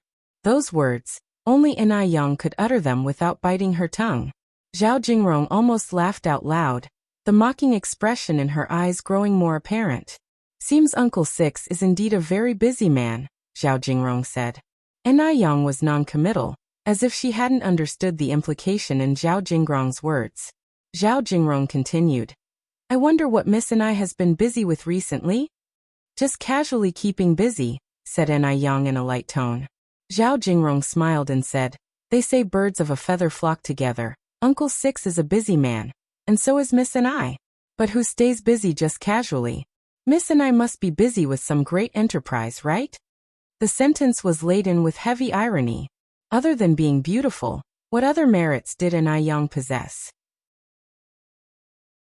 Though she was the Zheng family's long-lost daughter, she was born a peasant, a true country bumpkin. How many notable ladies did she know in this circle? Compared with her, Enai Yang couldn't even match a single strand of her hair. Zhao Jingrong intended to make Enai Yang lose all face in front of Mo Baichuan thoroughly, to trample Enai Yang underfoot completely. Only thus could she ensure that Mo Baichuan wouldn't be seduced away by Enai Yang. Otherwise, Zhao Jingrong always felt uneasy. Enai Yang smiled faintly, lowering her eyes toward Zhao Jingrong, her dimples shallow. Jingrong, let's go eat fish sometime. You seem quite good at picking bones. Eat fish. Enai Yang wanted to go with her to eat fish? Zhao Jingrong was initially stunned, then realized what Enai Yang meant. Her face turned alternating shades of red and white, quite unsightly. Enai Yang, this vixen. She dared to mock her. Although Zhao Jingrong was furious inside, she still maintained a smile on her face. Miss Enai really has a sense of humor. Enai Yang's eyes and brows were clear and sharp. Jingrong, you're too modest. Jingrong is young and tends to speak out of turn, not a match for Auntie Six. If she has been offensive, I hope Auntie Six will show some mercy. Mo Baichuan intervened, trying to defuse the situation for Zhao Jingrong. Why was Enai Yang targeting Zhao Jingrong? It was just because Zhao Jingrong was his girlfriend. Enai Yang was jealous of Zhao Jingrong. Mo Baichuan knew Enai Yang too well. Everything she did was for him. Including Enai Yang's visit to the Mo family today, it was because of him. Enai Yang must have known that he would bring Zhao Jingrong home today, so she came back with Mo Qixin. However, Enai Yang was still stubborn, not admitting she liked him. He really didn't know what she meant by playing hard to get. Enai Yang knew Mo Baichuan's character well. She knew he must have fantasized about something again. She was really having a tough time. Enai Yang rubbed her forehead, feeling somewhat headache. Mo Qixin spoke lightly. Nephew, if we are talking about age, Yang is even 5 years younger than your girlfriend. As a junior, she should act like one. Being young is no excuse for incompetence. That's true. Mo Baichuan swallowed his words. After his uncle spoke, Mo Baichuan continued. By the way, Uncle Six, Jingrong and I are planning to get engaged after the new year, he said, sneaking a glance at Enai Yang. Enai Yang looked indifferent, as if there were no particular emotions on her face. But Mo Baichuan knew Enai Yang hid all her feelings inside.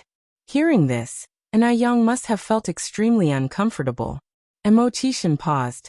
At the beginning of the year, I heard you two were planning to get engaged. Why hasn't it been settled yet? These words made Zhao Jingrong feel uneasy too, because at the beginning of the year, Mo Baichuan did mention it, but then he got busy with work and never brought it up again. Eventually, the matter was left unresolved. Now Mo Baichuan brought it up again. Could it be that he was serious this time? Mo Baichuan smiled. Uncle Six has a good memory.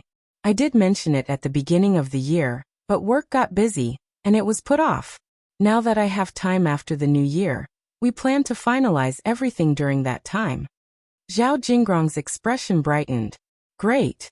She finally saw the light after the long wait. Then let me congratulate you in advance, Mo Qixin said indifferently. Thank you, Uncle Six.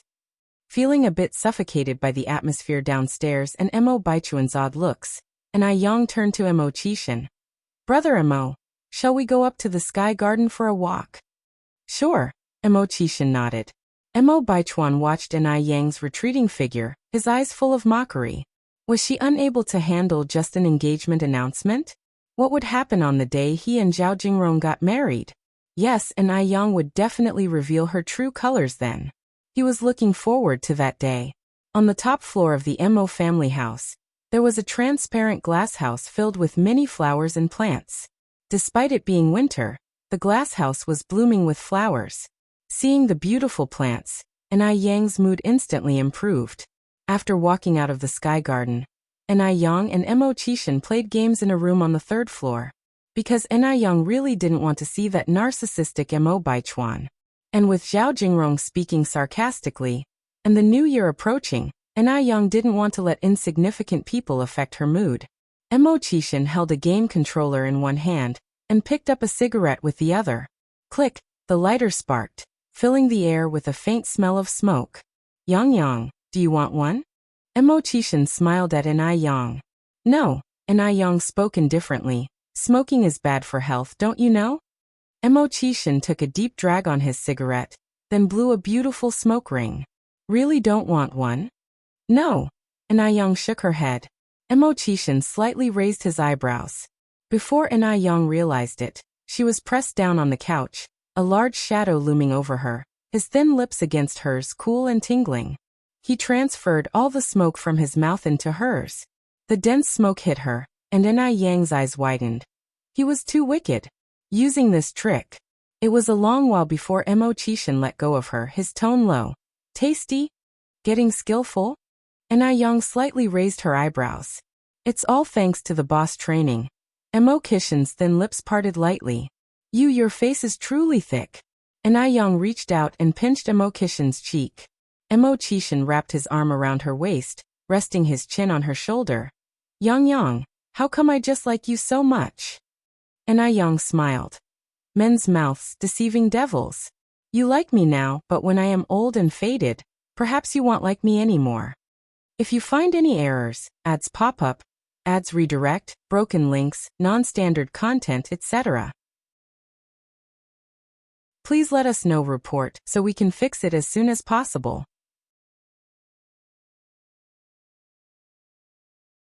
Chapter 1056.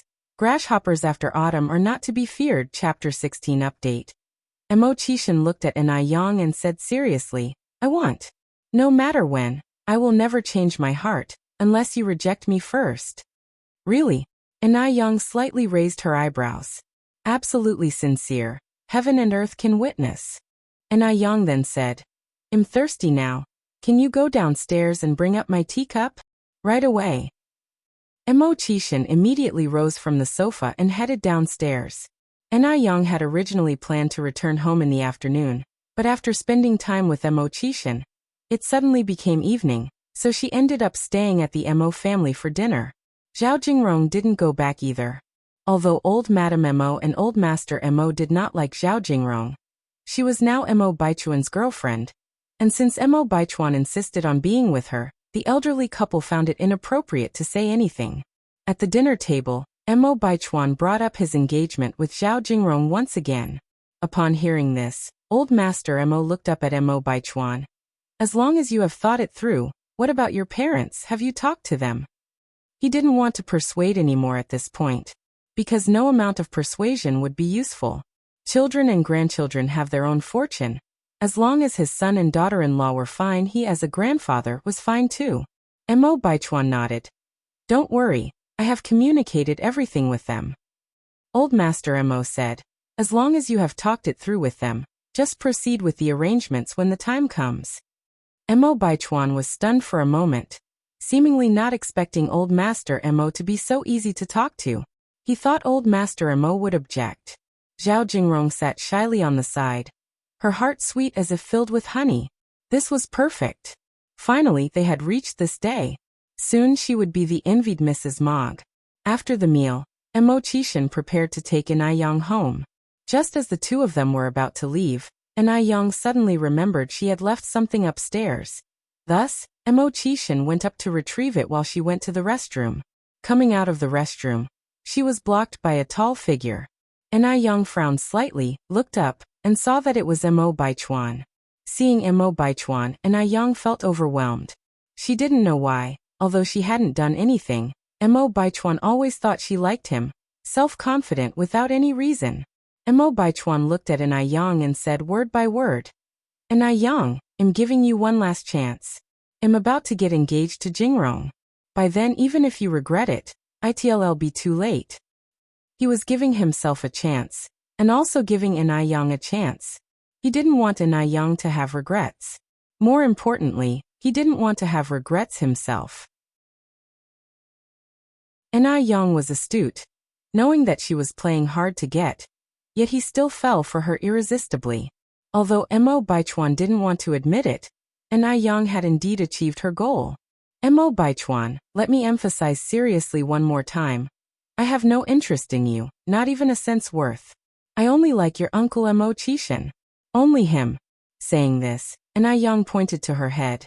If there's something wrong here, you should hurry to the hospital for a checkup. Don't fantasize all day. It's easy to develop a mental illness that way.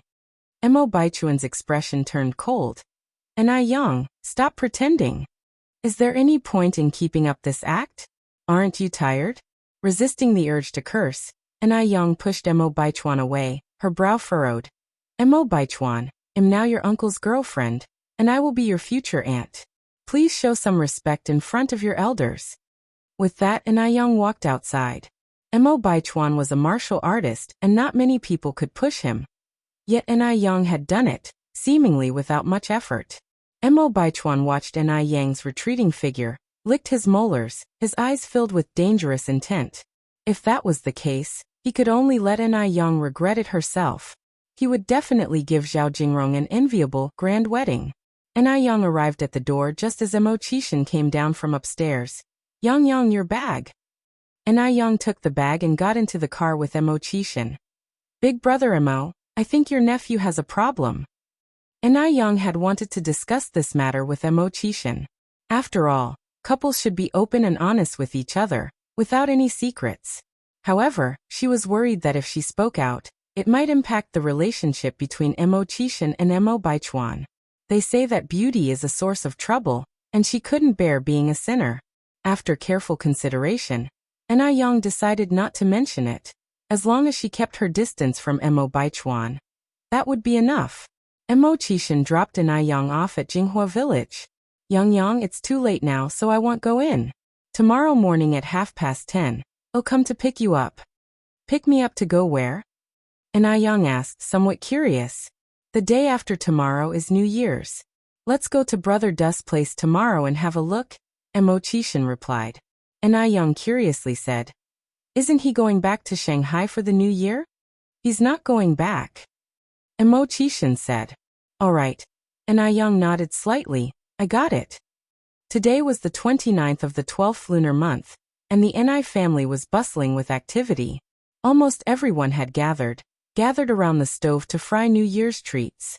Stuff like meatballs, radish balls, lotus root balls, and they had to steam the steamed buns. This was the first time she had tried making these things by hand. She was making them while simultaneously chatting with Ni Yang, and soon she had prepared a series of round, plump balls. Even Su was sitting with his sisters kneading dough. Old Lady Shangguan and Old Lady Zheng were in charge of the stove, one tending the fire and the other frying the balls. Enai Hua and Shangguan Dehui had gone to rinse rice and wash vegetables. Close to the New Year holiday, not only had the factory workers taken time off, but the Ni family's nanny had also gone home for the holidays. Old Master Zheng was outside in the yard making a snowman with little Ni Yun. Old Master Zheng was usually quite serious, but he would instantly crack whenever he encountered little Ni Yun. When Mo Chishan arrived it was exactly 10:30, and upon seeing such a warm scene, he couldn't help but pick up his camera and take several photos. Yang. Mo Chishan called Ni Yang. Ni Yang glanced up and Mo Chishan took the opportunity to press the shutter. A flawless 365-degree angle photo was taken just like that. Brother-in-law, I want a photo too. Little Ni Yun huffed and puffed as she ran over, posing with a peace sign. Brother-in-law, I want a photo too. Duo, like a little parrot, flapped his wings and flew over as well. Once the photos were taken, Mo Chishan rolled up his sleeves and joined the team making the balls. Ni Yang, surprised, said, I thought we were going to Brother Dust's place? Are we not going anymore? Well, go this afternoon. Oh. Ni Yang nodded. After lunch, Ni Yang and Mo Chishan left for the Du residence. You're going to Xiaodu's home, right? Here, take some steamed buns and lotus root balls with you. Old Lady Shangguan carried 2 bags to the car. Mo Chishan smiled and said, Grandma, you don't have to be so polite. You can buy these things outside. Old Lady Shangguan said, Can those bought outside compare to ones made by hand? Take them. You can't get homemade ones outside. Then thank you, Grandma. Mo Chishan took the bags with both hands. Old Lady Shangguan smiled and said, Why are you being so formal with me, child? Because of the New Year, the streets were very congested, with a festive atmosphere everywhere, except for the Du residence. Du Jiaojiao had returned to Shanghai for the New Year. Wang Ziki had also gone back to spend New Year's with his parents, and the remaining servants had taken leave as well, leaving old Mr. Du by himself. With the north wind carrying fallen leaves, the Du residence seemed exceptionally desolate. Upon entering, they immediately heard the sound of knocking on a wooden fish. Ni Yang secretly sneered, wondering if this man really wanted to become a monk. How could he spend every day reciting scriptures and worshipping Buddha? Didn't he get bored? Ni Yang was very curious how he persisted with it. A man in his 30s, yet living like a septuagenarian or octogenarian. Brother Du. Mo Chishan drew aside the bead curtain and went in. Old Mr. Du put down the wooden fish. Peiji has arrived. Brother Du, it's too lonely here. Why don't you come back with me for the New Year? Mo Chishan suggested. Old Mr. Du fingered the Buddha beads. What's bustling and what's quiet, to me it's all the same. A good mindset leads to lasting happiness. While they spoke, they proceeded to the tea room. The smoke of tea curled up, shrouding their figures, making everything seem dreamlike and illusory. Tea shall replace wine when guests arrive on a cold night, with the bamboo stove boiling soup and fire glowing bright.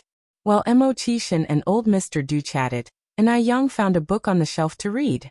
She loved reading and had an interest in almost every book, gradually becoming engrossed in it. Even though she had read Dream of the Red Chamber many times before, each new reading brought different insights.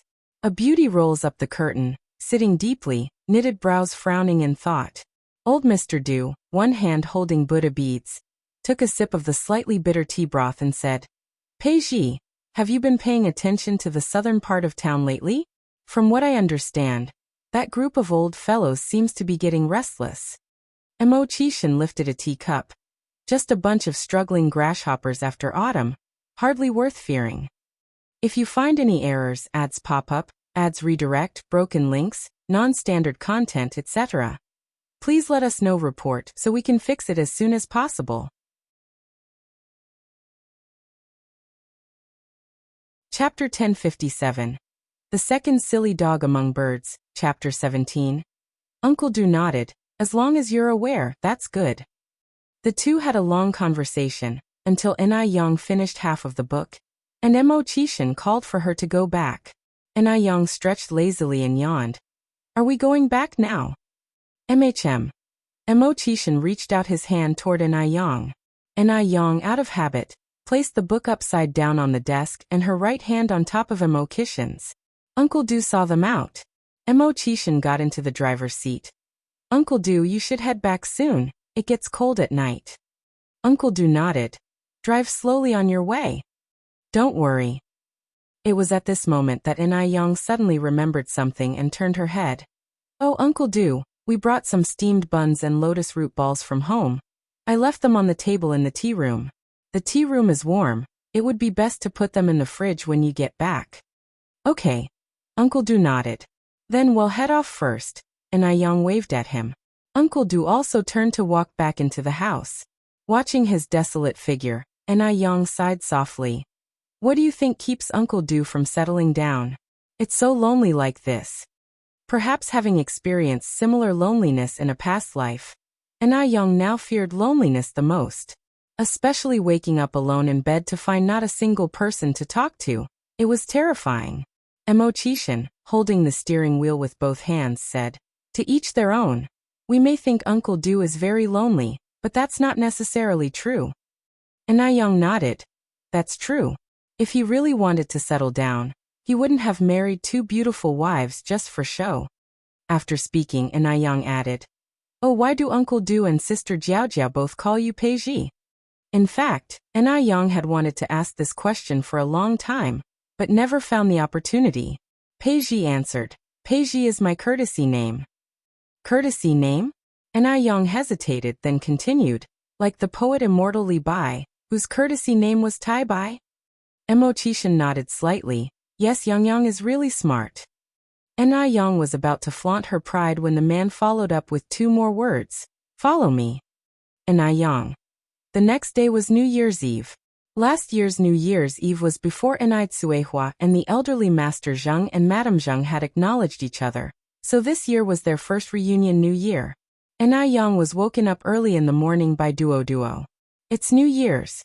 It's New Year's. Yang, get up." Yang said, somewhat speechless, "You're a bird. What does New Year's have to do with you?" Duo glared with his small eyes, defiantly saying, "You're a bird, your whole family are birds." Possibly due to spending too much time with people, Duo seemed to have forgotten his species. Yang narrowed her eyes slightly. "You dog son, say that again." Duo fearlessly retorted, "You're a bird, your whole family are birds." Yang said with a smile, "Good, you won't have lunch today." "Heh," Duo turned his backside toward Yang. "I'm not afraid of you." "Great, you've completely lost your mother now." Yang casually grabbed a pillow and threw it towards Duo. Duo agilely dodged the pillow. "You're so dumb. Yang is so dumb. Yang is a big fool." Yang. She must have been crazy to have adopted such a bird. Since she was already woken up by Duo, and Yang sat up in bed, grabbed some clothes, and went to the bathroom to change. The festive atmosphere in the countryside was very strong. After changing her clothes and going downstairs, Yang heard bursts of firecrackers. In the dining room, everyone had already started eating breakfast. Sheng Guanxi, upon seeing Yang, smiled and said, Yang, you're up, come and eat. After breakfast, let's go to the fields and pick some roses to decorate the house. Now not a trace of Sheng Guanxi's heartbreak could be seen. Yang nodded. Okay. After eating, the sisters took their baskets and went to pick roses. As soon as they stepped out the door, they saw a small sedan parked at the entrance, with Wu Chenjun getting out of the car. Shengguan Xiaoxi, little sister Yang, where are you guys planning to go? Shengguan, she exclaimed in surprise. During the New Year's holiday, why aren't you staying at home, but coming to our house instead? Wu Chenjun smiled and said, what else could I be doing? Of course, I came here to celebrate the New Year with your family. To celebrate the New Year with our family? Shengguan's eyes widened. Wu Chenjun nodded. Don't you welcome me? Shengguan, she was speechless. Don't you have your own home? Why come over to celebrate at mine? Wu Chenjun straightened his face. My parents took my grandparents to Bansai Island to escape the cold, and now I'm the only one at home, so they told me to come celebrate the New Year with your family. Shengguan, she frowned slightly. Really? Just at that moment, Shengguan Dehui came out from the yard. Chenjun is here, come on in. Old lady Shengguan followed behind with a smile. We were just talking about you and here you are. With a surprised face, Shengguan, she said, Grandma, Dad, you both knew about this already? Shengguan Dehui nodded. It was I who invited Chenjun to spend the New Year with us. Otherwise, he would be so lonely all by himself. The Wu family and the Shengguan family were close friends, and besides, Wu Chenjun grew up under the watchful eye of Shengguan Dehui. With the Wu family not at home, it was only natural for them to invite Wu Chenjun over to the Shengguans to celebrate. Shengguan, she turned to Yang. Yang, did you know about this too? Yang shook her head. I had no idea. Shengguan, she, arm in arm with Yang, said, forget about him. Wu Laosan has always been shameless. Let's go pick roses instead. Wu Chenjun dropped off his big and small gift bags at the Ni family's place and hurriedly followed the two. Hey, where are you going? Take me with you. We girls are going to pick flowers. What would a big guy like you do following us? Shengguan, she looked at Wu Chenjun with disdain. Wu Chenjun said, men and women are already equal. Why can you girls go pick flowers and I can't? That's gender discrimination. The two kept walking and bickering, while Yang tried her best to minimize her presence and give them space. They reached the rose field, and the two were still non-stop chattering. Normally, Shengguan, she was a very quiet and gentle girl, but she transformed completely when it came to Wu Chenjun. During the process of picking flowers, Yang found an excuse to head home first. Wu Chenjun looked at Yang gratefully. Yang quietly gave him a thumbs up. What are you two whispering about? Shengguan, she turned back to look at Yang and Wu Chenjun. Yang smiled and said, we didn't say anything, Sister Xiaoxi, you saw wrong. Is that so? Yes. Wu Chenjun slapped Shengguan's head lightly. You're not old yet, Shengguan Xiaoxi, but why are your ears not working well? As the two kept playing around, Yang quietly left the rose field. After lunch, Shengguan Su took Wu Chenjun to paste couplets and paper cuts on the windows. The Ni family had many doors and windows, so pasting couplets was a major undertaking. And since their neighbor Ni Chengui had gone to his daughter's house to celebrate the New Year, they also had to paste couplets for his house. Yang and Shengguan, she took the couplets to Zhao Shiyu's home. On one hand, they were helping the elderly with their spring festival decorations, and on the other hand, they were also fetching Zhao Shiyue to celebrate the New Year with them at the Ni family's place. Shengguan, she adored Zhao Shiyu's orange cat, Depang, and didn't forget to hold it in her arms while putting up couplets. Zhao Shiyue watched everything in front of her, suddenly feeling her eyes moisten. There's a saying, on every joyous occasion, one longs for their kin even more. And what's more during the New Year? Thankfully, and I Yang still remembered her, the old widow.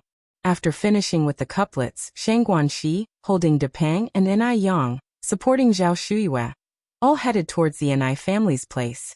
If Shang Guanxi and Wu Qinjun were a pair of bickering buddies, then Depang and Duo were another.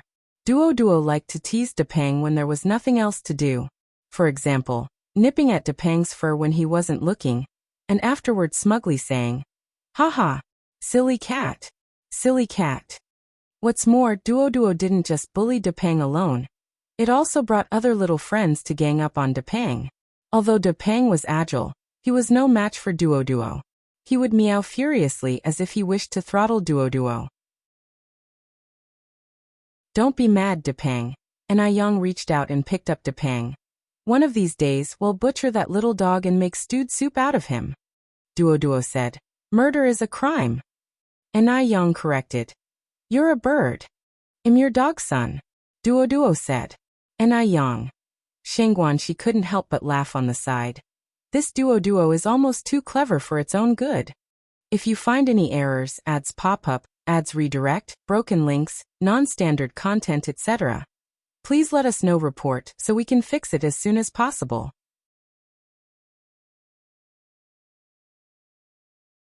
Chapter 1058. New Year's, ruthlessly torturing the scumbag, 18th update. In the evening, the villagers began to worship heaven and earth, burn paper money and arrange offerings. The sky filled with the sounds of firecrackers, and Wu Qinjun instinctively covered Shangguan's ears. To his surprise, Shangguanxi did not refuse. Wu Qinjun covered Shangguan's ears even tighter, a slight curve forming on his lips, truly wishing he could hold on forever like this. Of course, the highlight of New Year's Eve was the reunion dinner and the fireworks. This year, it was the first time for the elderly Mr. Zheng and Mrs. Zheng to spend the festival with the younger generation. And their red envelopes were not small, a thick stack when brought out. All the youngsters, including Wu Qinjun, received the same amount of money, without any favoritism or discrimination. After dinner, they went outside to set off fireworks. This was Shangguan's first time spending New Year in the countryside, and it was an incredible feeling. The festive atmosphere in the countryside was very strong, quite different from the city. Like every year, Gooden led a bunch of kids to the Enai family to watch the fireworks. Enai Yang had prepared lots of sparklers and distributed several to each child. Shangguanxi reached out to Enai Yang. Yang, I want some too." "Then I want some too." Wu Qinjun followed, stretching out his hand. Holding the sparklers, the two of them ran around and played with a group of kids, the rising smoke blurring everyone's smiling faces. Enai Yang stood aside, looking at this scene, her lips curling up into a smile. Yang. Despite the surrounding laughter, Enai Yang still heard that deep voice. Enai Yang turned her head slightly. She saw a tall figure approaching from the darkness, the burning sparkler in his hand illuminating his chiseled features, with the lights of countless homes becoming the background. "Brother Mo," Enai Yang said, somewhat surprised to see Mo Qishan. Yang, Happy New Year." Enai Yang hugged Mo Qishan tightly. "Happy New Year." After the fireworks, everyone gathered again around the fire. Gooden brought over some sweet potatoes from home, and everyone chatted while eating the steaming baked sweet potatoes. Mo Qishan had also prepared New Year's money for each child and quietly handed out the red envelopes to all the kids. Then he stealthily pulled an extra-large red envelope from his pocket and slipped it into Enai Yang's hand. Yang, this is for you." Enai Yang was somewhat surprised. "I get one too?" "Of course. Yours is the most unique and the biggest." "Thank you, Brother Mo." Enai Yang earnestly tucked the red envelope into her pocket. "I want one too. I want one too." Duo circled above their heads. "Happy New Year. Give me a red envelope." Mo Qishan took out another red envelope and handed it to Duo. Duo was thrilled, hurriedly saying, "Thank you, boss. Thank you, boss," and then flew away with the red envelope. Shangguansu looked at Shangguanxi and Wu Qinjun, then at Enai Yang and Mo Qishan, and finally at himself, suddenly feeling a love-struck blow of 10,000 points. It seemed it was time for him to find a girlfriend too. Otherwise, life was just unbearable. On the first day of the new year, Enai Yang, as usual, went hiking with Mo Qishan. They also burnt incense at Niuwang Temple. In Beijing, there is a custom that one should not go out on the second day of the first lunar month. So on the third day, Yang and Mo Qishan went to pay a New Year visit to the Wang family. Since the Lantern Festival, Wu Yanyan had been waiting at the door every day, waiting for Yang and others to come and pay a visit. She knew that someone from the Ni family would definitely come, because they still wanted to seek her forgiveness. When they arrived, she planned to harshly humiliate them, especially Yang. How dare they come to pay a visit after throwing her away as a child? Ridiculous. But she waited for 3 days, and no one from the Ni family came. Now Wu Yanyan panicked. Did they really not want her anymore? Had they truly given up on her? But what right did they have to give her up? They had abandoned her once before when they were children. Were they going to do it again? Wu Yanyan bit her teeth tightly, her face full of resentment. In the evening, the Wu family parents returned with Wu Dalong, Wu Erlong, and Wu Xiaolong. Whose house did you go to today? The Wu family were outsiders in Beijing and had few relatives, but today her parents and 3 brothers were not home. Wu Dalong said, "Big sister, you won't be happy if I tell you. Did you go to Yang's house?" Wu Yanyan asked. Wu Dalong was about to speak when Wu Erlong tiptoed and covered Wu Dalong's mouth. A sneer appeared at the corners of Wu Yanyan's mouth. She wasn't a fool. Why didn't you tell me about going to Yang's house? Why? Wu Erlong sighed. Big sister, we didn't mean to keep it from you on purpose. We were afraid you'd get angry. Considering the current situation, if they had told Wu Yanyan, she would probably make a scene again. Who wants to be scolded and pointed at during the New Year's celebration? It would be like asking for trouble. So the parents of the Wu family didn't tell Wu Yanyan. Is it because I'm not your real sister, that you hide things from me? Wu Yanyan, her eyes slightly red, questioned Wu Dalong and Wu Erlong. Wu Dalong and Wu Erlong were startled. It's not like that, big sister, it's not. Wu Yanyan picked up a cup and threw it on the floor. Do you even consider me a member of this family anymore? The glass cup shattered to pieces and the Wu couple, who were bathing Wu Xiaolong in the bathroom, came out, asking with bewilderment, "What's going on?" Wu Yanyan looked at the Wu couple. Didn't I say we're through with the Ni family? Why did you go to their house behind my back today? Just because I'm not your biological child. You can disregard my feelings like that? Is that it? Wu Yanyan felt too miserable. She couldn't understand why her family would make her suffer like this during the New Year's celebration. Why? Yan Erju explained. It's not like that, Shaoran. We didn't mean to hide it from you on purpose. Intentionally. You did it on purpose. Wu Yanyan cried and ran into her room, slamming the door shut. Bang. Wu Dalong and Wu Erlong jumped in fright. Wu Jinshu sighed. This child's temper is really getting bigger and bigger. Lately, Wu Yanyan hadn't spared them from her outbursts. Having heard her cold-hearted words so many times, the Wu couple had grown accustomed to them. At this point, they felt powerless about Wu Yanyan. They couldn't beat or scold her. Even if they said one harsh word, Wu Yanyan would take it as a slight because she wasn't their biological child. Yan Erju helplessly shook her head. Let it go, she's already 18 this year. Speaking to her won't help. And she'll just get angry if we say too much. What a hassle it is during the New Year. Before long, it was the 8th day of the first lunar month. The 8th day is considered an auspicious day, so many organizations and factories choose to start work on this day.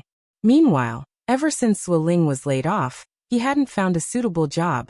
At this time, Chunlei Bao's father stepped forward and offered to help Zuoling get a job in his factory, but there was a condition. Zuoling must marry Chunlei Bao. Naturally, Zuoling was unwilling. Who would want to marry a pixie walking through the door? It wasn't until after the Lantern Festival that Zuoling, still jobless and swayed by the lure of wealth, finally nodded in agreement to marry Chunlei Bao. Seeing their son finally come to his senses, Zuoling's parents were overjoyed and immediately started preparing for the wedding. Both sets of parents agreed on a wedding date set for the 21st of the first lunar month. Zuoling's parents thought they could finally look forward to a happy life filled with children and grandchildren, but to their surprise, on the 3rd day after the wedding, Chunlei Bao changed completely.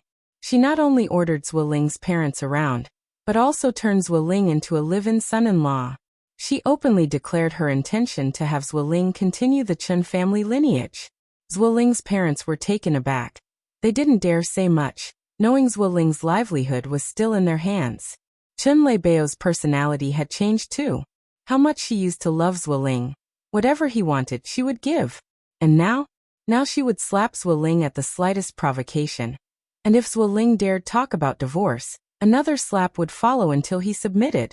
And unfortunately, Zueling was no match for Chen Leibao. Moreover, when Chen Leibao lost her temper, she wouldn't spare even Zueling's parents. Zueling's parents pitied their son, not knowing how many times they had secretly cried behind his back. The new year passed, and it was also time for the schools to start the new term. On the first day of school, An Young naturally had to report to the campus. There were speeches and exams at the start of the school year, so An Young had to stay in the dormitory for a few days. Li Huilan and Zhang Qiuying had already arrived in the dormitory. With the new year came a new spirit, and both of them seemed much more energetic. Yang, my dear, you're finally here. I've missed you to death. Zhang Qiuying hugged An Young excitedly. If you find any errors, ads pop up, ads redirect, broken links, non-standard content, etc., please let us know. Report so we can fix it as soon as possible.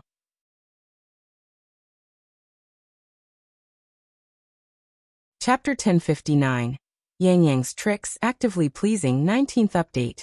An Young smiled and said, "Do you miss me that much?" "Miss you? Of course I miss you. I even dream about you." Zhang Qiuying flattered endlessly, then turned to Li Huilan. "Huilan, do you miss me and Yang?" Li Huilan answered somewhat shyly, I do miss you too. Oh, I've brought our local specialty for you, the aromatic pig ham."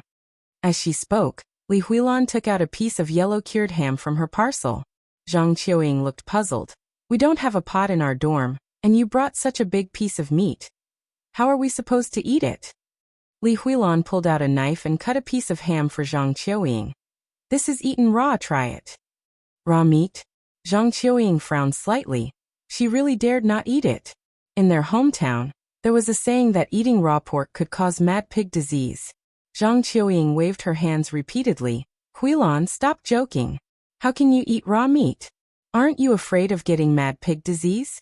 Li Huilan smiled and said, "Mad pig disease? No way. Everyone eats it like this back home."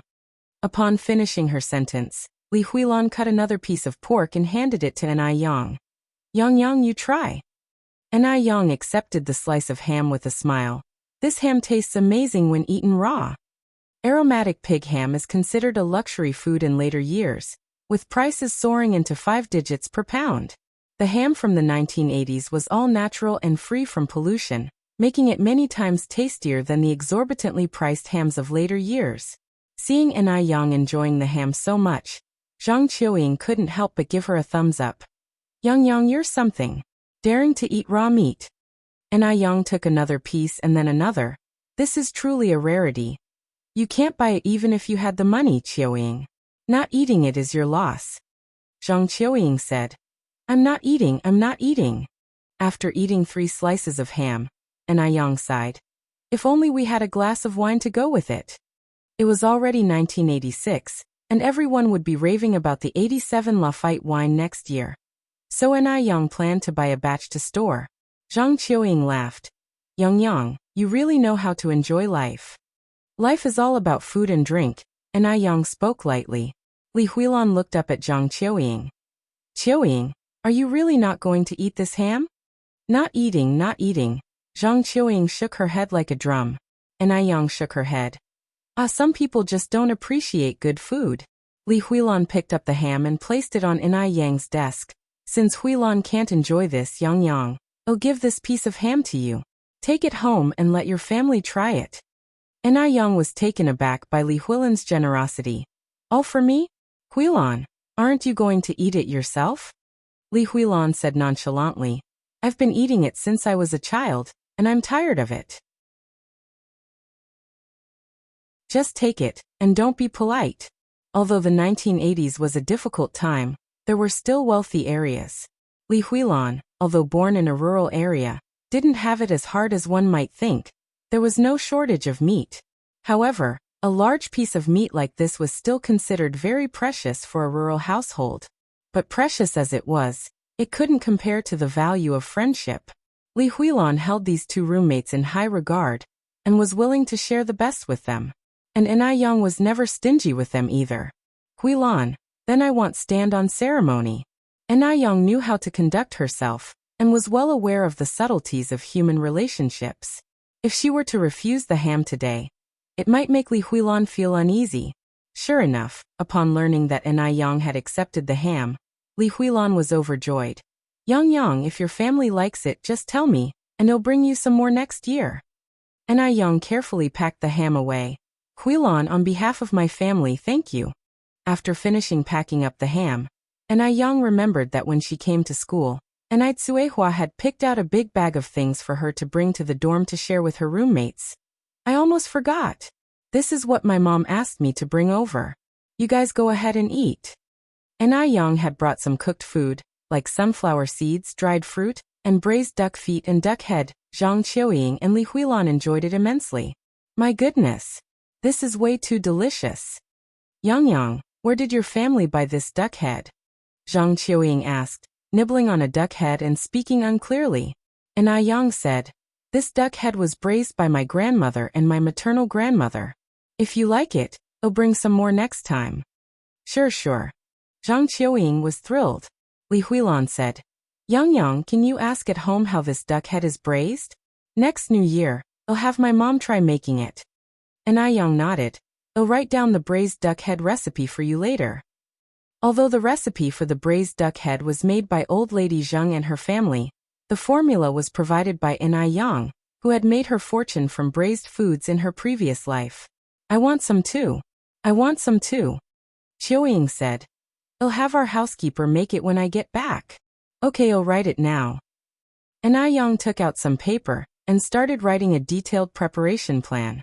Since she wasn't making her fortune from braised foods this time around, it was okay to share the recipe with others.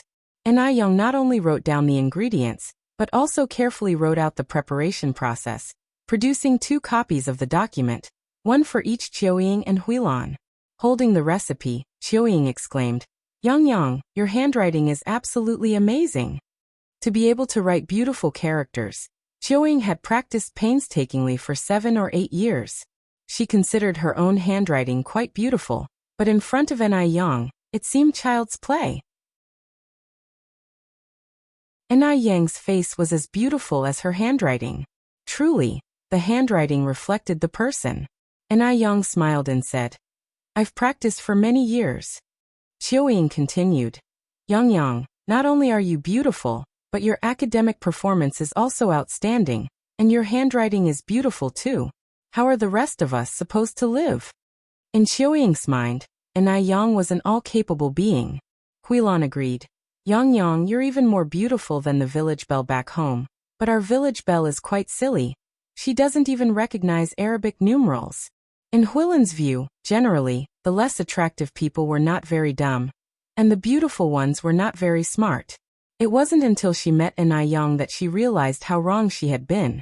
Just then, as if suddenly remembering something, Qiuying said, Oh right Yang, my ice-smooth jade skin is almost finished. Could you help me get another set? Sure. Yang nodded. Thank you so much Yang. Qiuying continued. Also Yang, my mom really likes ice-smooth jade skin too. Could you get an extra set for me? I'll send it back home for her to use. Sure, no problem. Yang made an okay gesture. I really love you so much Yang. The effects of ice-smooth jade skin were truly incredible, so much so that after the winter holidays ended, Qiuying had wanted to buy a set at the store herself, but she was in for a shock. The products were in extremely high demand. They were sold out and unavailable. Yang smiled and said, You're welcome. Qiuying then asked, Yang, do you know someone from the ice-smooth jade skin internal team? Yang nodded.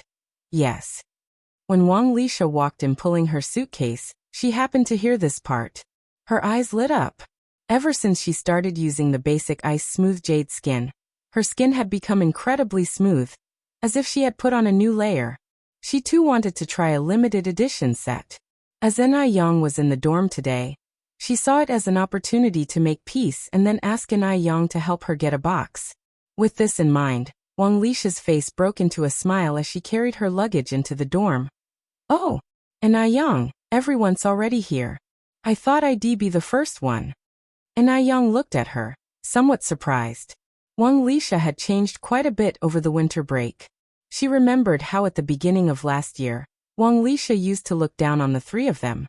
Since Wang Lisha had greeted her first, Enai Yang naturally wouldn't ignore her. "We just arrived too, and since my home is in Beijing, it was quite convenient for me to come." Huilan and Qiuying were used to it, as Wang Lisha's attitude towards them had gradually improved since the second half of last year, even sharing snacks with them proactively.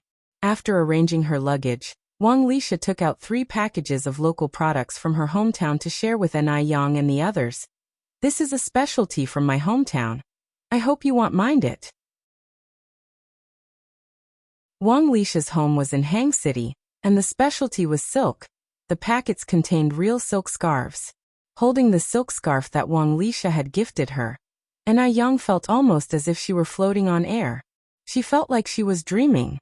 Just then Wang Lisha continued. "Enai Yang, I just heard you say that you know someone from the Ice Smooth Jade Skin internal team, right?" Enai Yang nodded. "Yes." Wang Lisha grabbed Enai Yang's hand. "Enai Yang, I was wrong before and I know it. I've apologized to Huilan too. Let's make peace from now on. Could you also help me get a box of the limited edition Ice Smooth Jade Skin? If you find any errors, ads pop up, ads redirect, broken links, non-standard content, etc. Please let us know report so we can fix it as soon as possible."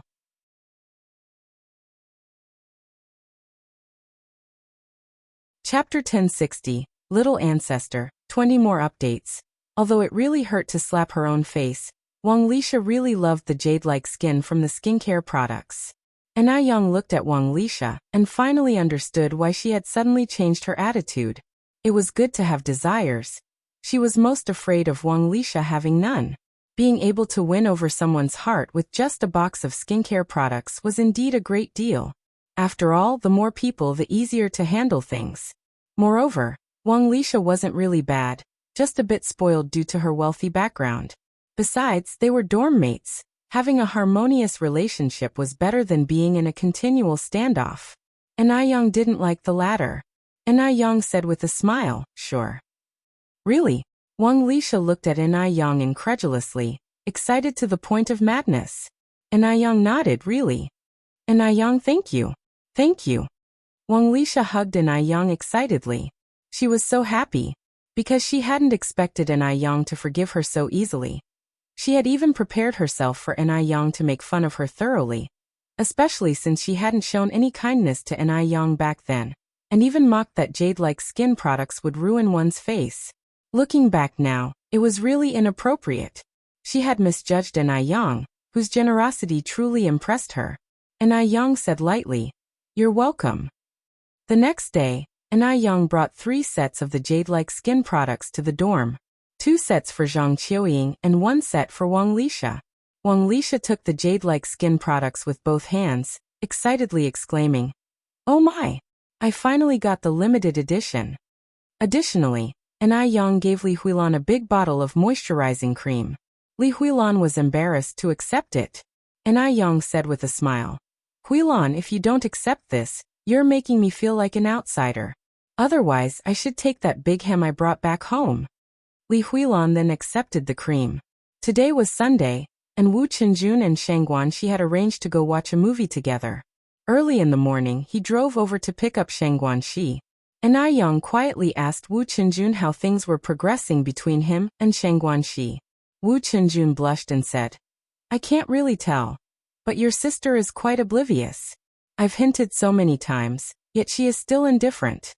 Speaking of this issue, Wu Qinjun was also frustrated because he wanted to win his beauty sooner rather than later. Enai Yang then said, "Hints won't work. Sister Xiaoxi is a very romantic person. You need to prepare a surprise for her, something ceremonial too." Why did Zuoling manage to win Sheng Guanzai's heart before? It was because Zuoling was creative, ceremonial, and knew how to sweet-talk. Wu Qinjun trying to win Shangguanxi through hints. Compared to Zuoling, Wu Qinjun was too straightforward. He had a kind of steel-like straightforwardness. One day during the new year, Anai Yang whimsically did a popular futuristic makeup look for Shangguanxi. When Wu Qinjun saw Shangguanxi, he blurted out, "You didn't clean the sleep out of your eyes properly." That day, Shangguanxi almost beat Wu Qinjun up. "Are you sure a surprise will work?" Wu Qinjun asked uncertainly. "Sure." Anai Yang nodded. "What kind of surprise should I prepare then?" Wu Qinjun continued. Anai Yang smiled and said, "That's something you'll have to think of yourself. Others planning it for you won't convey your feelings." Wu Qinjun scratched his head. "Okay, I got it, thanks little auntie." Anai Yang pointed to little Anai Yin and said, "Your little auntie is her." Wu Qinjun quickly corrected himself, second auntie, second auntie." Just then, Shangguanxi came downstairs and changed clothes, and after greeting Anai Yang, the two left together. Watching their departing figures, little Anai Yin looked up at Anai Yang. "Sister, what's a little auntie? Can you eat it?" "You just know about eating." Anai Yang tapped little Anai Yin on the forehead. Little Anai Yin was now the little foodie of the house, like a blender, eating everything, not picky at all. Even avocados, as unpleasant as they were, she could eat 2 at a time. With some innocence, little Anai Yin said, "Isn't it you who said in life it's all about food and drink?" "Oh," Anai Yang said with a smile full of meaning. "Our little Union has gotten smart, now even able to think critically." Little Anai Yin then asked, "Sister, what does think critically mean?" Anai Yang said speechlessly, "Are you a Y machine?" Little Anai Yin scratched her head. "Sister, what is a Y machine? Can you eat it?" Anai Yang. Little Anai Yin asked again, "Sister, why am I brother Qinjun's little aunt?" Anai Yang put her index finger to her lips and made a silence gesture. "Shush, keep your voice down. Don't let Sister Xiaoxi hear this." Little Anai Yin tilted her head. "Why can't we tell Sister Xiaoxi?" Anai Yang whispered, "Because this is a secret between the 3 of us." "Oh." Little Anai Yin nodded, not quite understanding, and covered her mouth with her hands, whispering, "Okay, I got it, sister. It's a secret. I won't tell Sister Xiaoxi." Just then, Duo flew onto little Anai Yun's shoulder and, mimicking her earlier manner, tilted his head and asked, "Sister, what is a little ant?" Anai Yang looked at Duo with a smile.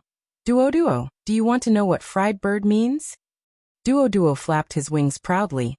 "Oh, I'm so scared." Anai Yang grabbed Duo, half squinting her eyes. "Are you scared now?"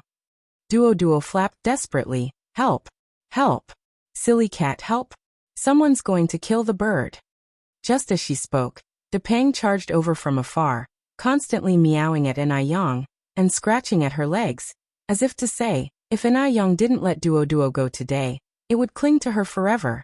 "Meow meow meow," Duo maliciously said. "Silly cat is so silly." Anai Yang. This silly cat really was dumb, tormented by Duo every day, but now that Duo was in danger, it eagerly rushed over to save him. It seemed that cross-species friendships existed too. Anai Yang released Duo. "Alright, you guys go play." No sooner had Duo gained his freedom than he pecked at Depang. Friendships can capsize in an instant, and Depang immediately flashed his claws, as if he'd wipe out Duo's entire lineage. After playing with the silly cat Depang for a while, Duo was nowhere to be seen. The lively streets of Beijing. Duo perched on the shoulder of a refined man in casual clothes. "Little jerk, where are we going?"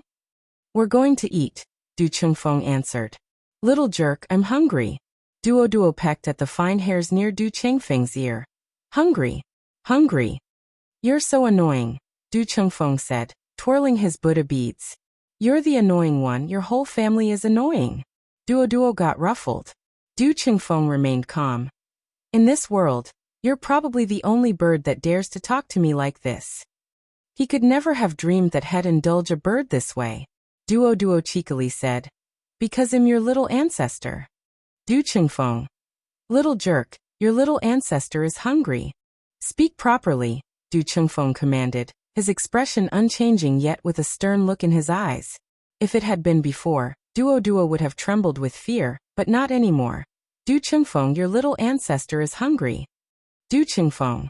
Seeing that Du Chengfeng had no intention of grabbing the bird food, Duo coquettishly rubbed against his chin. Finally, Du Chengfeng took out fine-quality bird food from his pouch. Delicious. Wu Yanyan spotted Du Chengfeng from a distance. But due to their previous encounters, she couldn't muster the courage to greet him. Looking at Duo on Du Chengfeng's shoulder, then at herself, Wu Yanyan's lips curled into a mocking smile. Had she really fallen so low that she was now inferior to a pet kept by an Aiyang? How ironic. An Aiyang was shameless, using a pet to flirt with Du Chengfeng. Just then, a dark shadow flew towards Wu Yanyan, an excited voice shouting, Yanyan! Yanyan! Previously, Wu Yanyan had visited the Anai family many times, and when at their place she had fed Duo, who was quite gluttonous. Thinking of coming over to greet her and surely being fed something delicious, Duo thought Wu Yanyan would be overjoyed. Wu Yanyan was initially startled, noticed Du Chengfeng nearby, and then smiled and greeted Duo. Hello Duo. Hello Yanyan. If there was one thing Duo was good at, it was mimicking quickly. Wu Yanyan continued, Duo, my home has delicious food, visit sometime if you're free. Duo didn't catch anything else but the mention of delicious food, and got terribly excited. Delicious. If you find any errors, ads pop up, ads redirect, broken links, non-standard content, etc.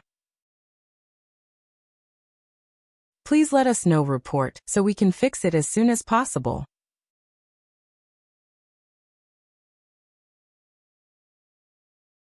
Chapter 1061. She is like the moon surrounded by stars. Chapter 21. Wu Yanyan watched Duo with a smile that reached her eyes. But in reality, the happier she appeared on the surface, the more she hated an Aiyang in her heart. She hated everything about an Aiyang, including this beast. Just as Duo was about to say something more, the sound of Old Dust's voice filled the air. Duo, come here. Goodbye Yanyan. Duo politely bid farewell to Wu Yanyan. Wu Yanyan waved her hand toward Duo. Duo flew straight to Old Dust's shoulder. You little rascal, I want to eat more. Old Du held Buddha beads in one hand while pulling out a brocade pouch with the other. Who was that just now? Yanyan, it was Yanyan. Wu Yanyan. Old Du frowned slightly, a hint of surprise flashing in his eyes. Duo ate a grain of birdseed. You can't be that rude, you must call her Yanyan. Listen Duo. Old Du turned his head to look at Duo. From now on, you're not allowed to speak to Wu Yanyan, nor eat anything she gives you. Why? Duo tilted its little head as it looked at Old Du. Old Du glanced at the retreating figure of Wu Yanyan. No reasons, just don't. Oh. Duo nodded earnestly. Wu Yanyan went straight to a corner to hide, then peered secretly at the backs of Old Du and Duo, biting her lip tightly. Duo was a talking bird. This beast must have said many bad things about her in front of Old Du. Otherwise, Old Du wouldn't ignore her. A beast wouldn't badmouth someone for no reason. You would know without thinking that it must have all been taught by an Aiyang. It's too much. An Aiyang really is too much. She clearly knew that Wu Yanyan liked Old Du, yet she still did this. She was just opposing Wu Yanyan. Wu Yanyan wanted to find a place to cry her heart out, but she knew she couldn't cry. She couldn't admit defeat. She wouldn't lose. Wu Yanyan.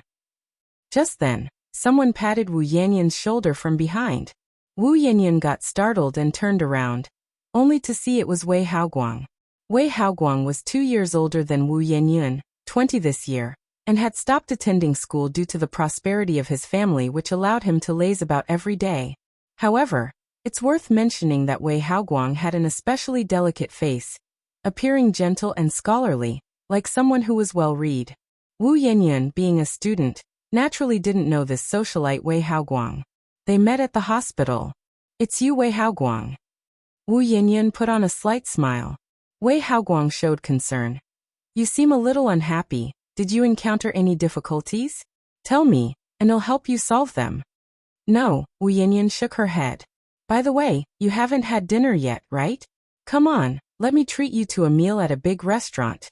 Wei Haoguang continued. Wu Yanyan kept shaking her head. No need him going home. Wei Haoguang followed her steps. Wu Yanyan, aren't we friends? You don't even want to have a meal with me? Wu Yanyan was no fool. She knew Wei Haoguang was interested in her, but she had no interest in him. She only liked Old Du after seeing someone like Old Du, with his charming rogue demeanor. Her heart couldn't accommodate anyone else. Unfortunately, with Ni Yang stirring up trouble, Old Du would never notice her. Thinking of this, a deep sense of unwillingness appeared in Wu Yanyan's eyes. Wu Yanyan then said, I'm sorry Wei Haoguang, but I still have homework to finish. I need to go home and do my homework. Last year, Ni Yang took the national top scholar spot, and this year her total score must beat Ni Yang. It must. Doing homework is so boring. Come and play with me instead, let me show you around. Wei Haoguang grabbed Wu Yanyan's hand and led her to the motorbike parked by the side. Wu Yanyan was forced onto the motorbike. Wu Yanyan had ridden bicycles and been in cars, but this was her first time on a motorbike. Wei Haoguang had also called a group of brothers, and about a dozen of them started racing on the winding mountain road. Wu Yanyan hugged Wei Haoguang's waist tightly, screaming continuously, and as the adrenaline surged, her depressed mood also began to lift. Isn't it thrilling? Wei Haoguang turned his head and shouted at Wu Yanyan. Thrilling. Happy. Happy. Wu Yanyan shouted back loudly. With a beauty by his side, it was Wei Haoguang who of course won this race. The boss is awesome. The boss is mighty. Wei Haoguang took off his helmet. Stop the nonsense and pay up. Everyone immediately pulled out their money. Big bro, is this your wife? Wife. Wu Yanyan heard this title for the first time. It was a novel feeling, and it filled her with a sense of vanity. Wei Haoguang put his arm around Wu Yanyan's. Your sister-in-law is still in school, guys. Don't scare her. Wu Yanyan bowed her head, her face blushing red. She wanted to refuse Wei Haoguang, but she couldn't. Which school are you from, sister-in-law? How old are you this year, sister-in-law? Wei Haoguang answered each question for Wu Yanyan. Your sister-in-law is 18 years old and currently studying at City 3rd Middle School. Sister-in-law, I know some people from City 3rd Middle. If anyone dares to bully you, just drop my name Li Daki. Sister-in-law, with us brothers around, you can walk sideways through City 3rd Middle. With everyone calling her sister-in-law, they began to tease her.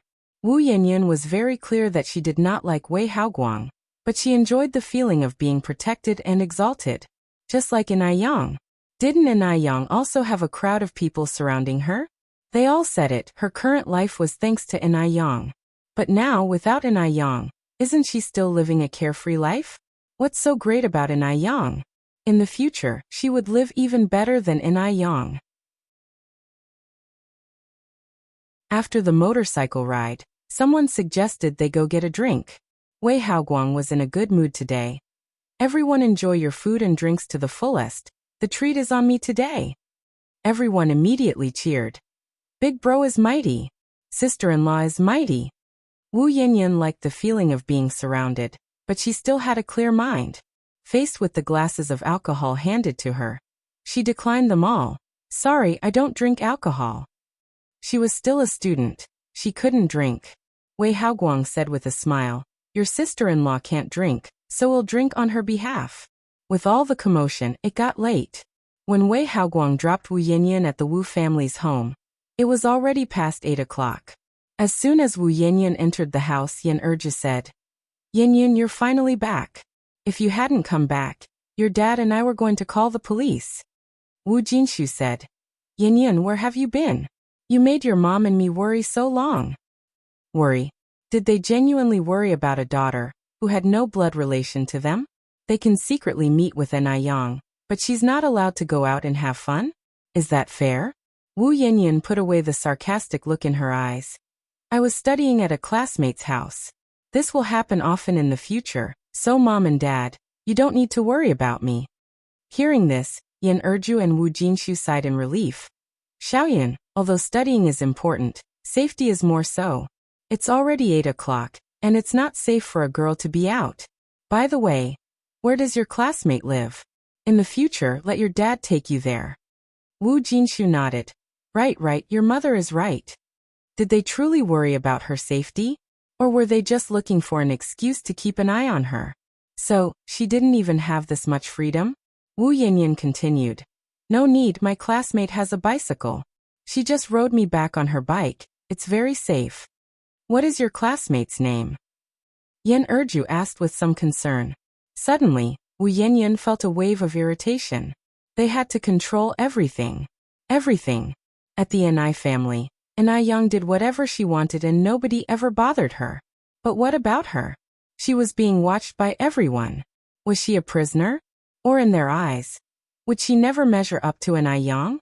Everything Ni Yang did was right. Everything she did was wrong. Suppressing her frustration, Wu Yanyan said, her name is Wang Feng. She lives on Bikrai Road. I'm going to my room to read now. Yanyan, aren't you going to eat? We've left some food for you on the table. Yan Erju continued.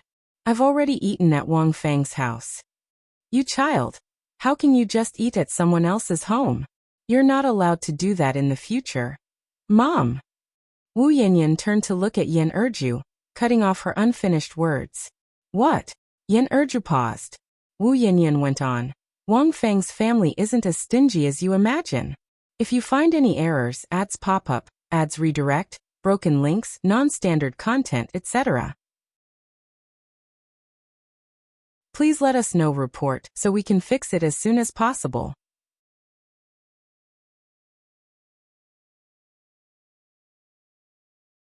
Chapter 1062. Gradual Change. Chapter 22. Wu Yanyan's words were heavy, laced with a hint of accusation. Once she formed an opinion of someone, everything that person did was wrong. Yan Erju was stunned. She just felt it was inappropriate to always dine at her classmates' homes. She hadn't expected Wu Yanyan to be angry again. Ah. Yan Erju sighed helplessly. Back in the room, Yan Erju said to Wu Jinshu, Xiaoyun has changed. She felt she was becoming unrecognizable. Wu Jinshu also sighed. The child is grown up. She has her own thoughts now.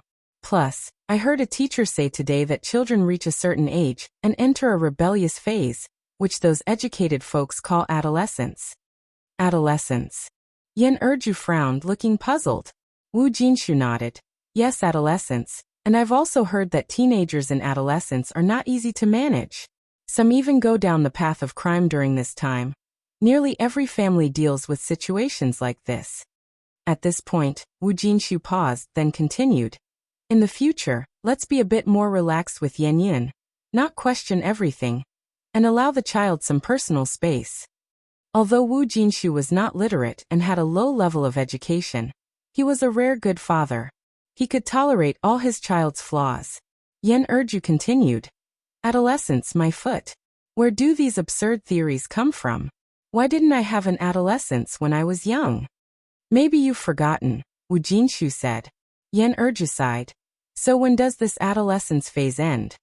Wu Jinshu shook his head. I'm not quite sure about that. Yan Erju went on. But what if she's in adolescence all her life? A lifetime of adolescence? Wu Jinshu laughed. Erju, don't worry. Although I don't know when adolescence will end, it definitely won't last a lifetime.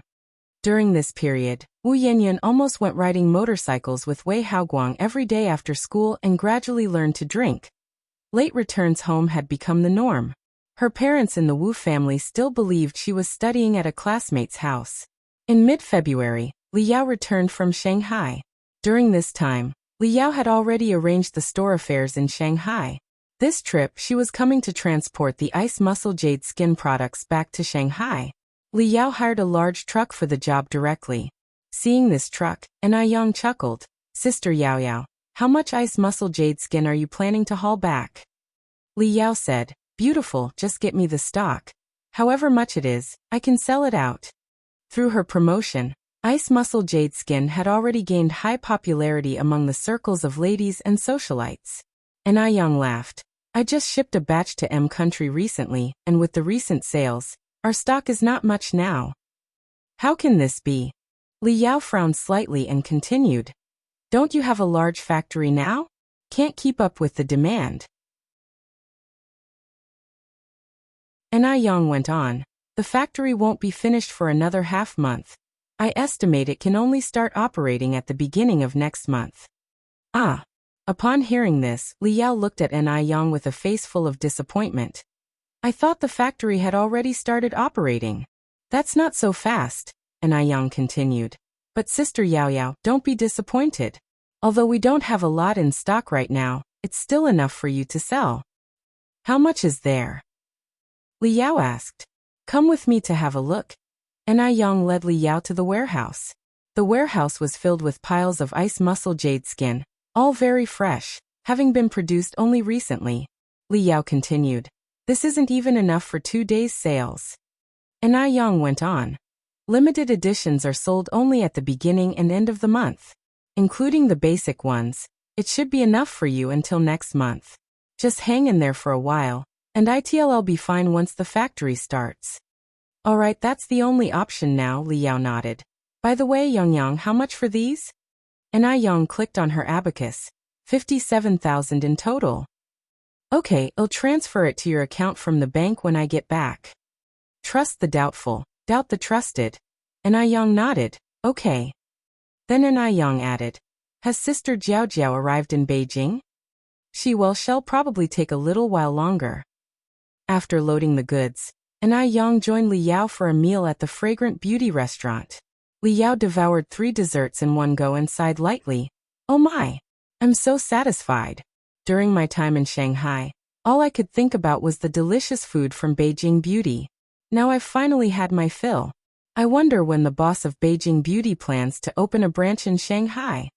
When Yang had originally founded Beijing Beauty, she had never thought about turning it into a cheap chain of restaurants. She wanted Beijing Beauty to be a legacy, to become a major landmark of Beijing. It was better to have a scarcity than an excess. If Beijing Beauty could be found everywhere, it would lose its original business philosophy. Moreover, even without opening branches, the daily turnover at Beijing Beauty was still impressively high. Yang smiled and asked, Sister Yao Yao, do you really like the food from Beijing Beauty that much? Li Yao nodded. Of course. Beijing Beauty has the most delicious food I have ever tasted. Yang smiled and took a bite of a duck tongue. The 18th day of the second lunar month was Mo Baichuan's engagement day. Mo Baichuan was Mo Qixin's elder nephew, and Yang was Mo Qixin's girlfriend. With such an important occasion, it wouldn't be appropriate for Yang not to go. In the morning, as soon as Yang came downstairs, she saw Mo Qixin already sitting at the dining table having breakfast. Little Yan was sitting across from him.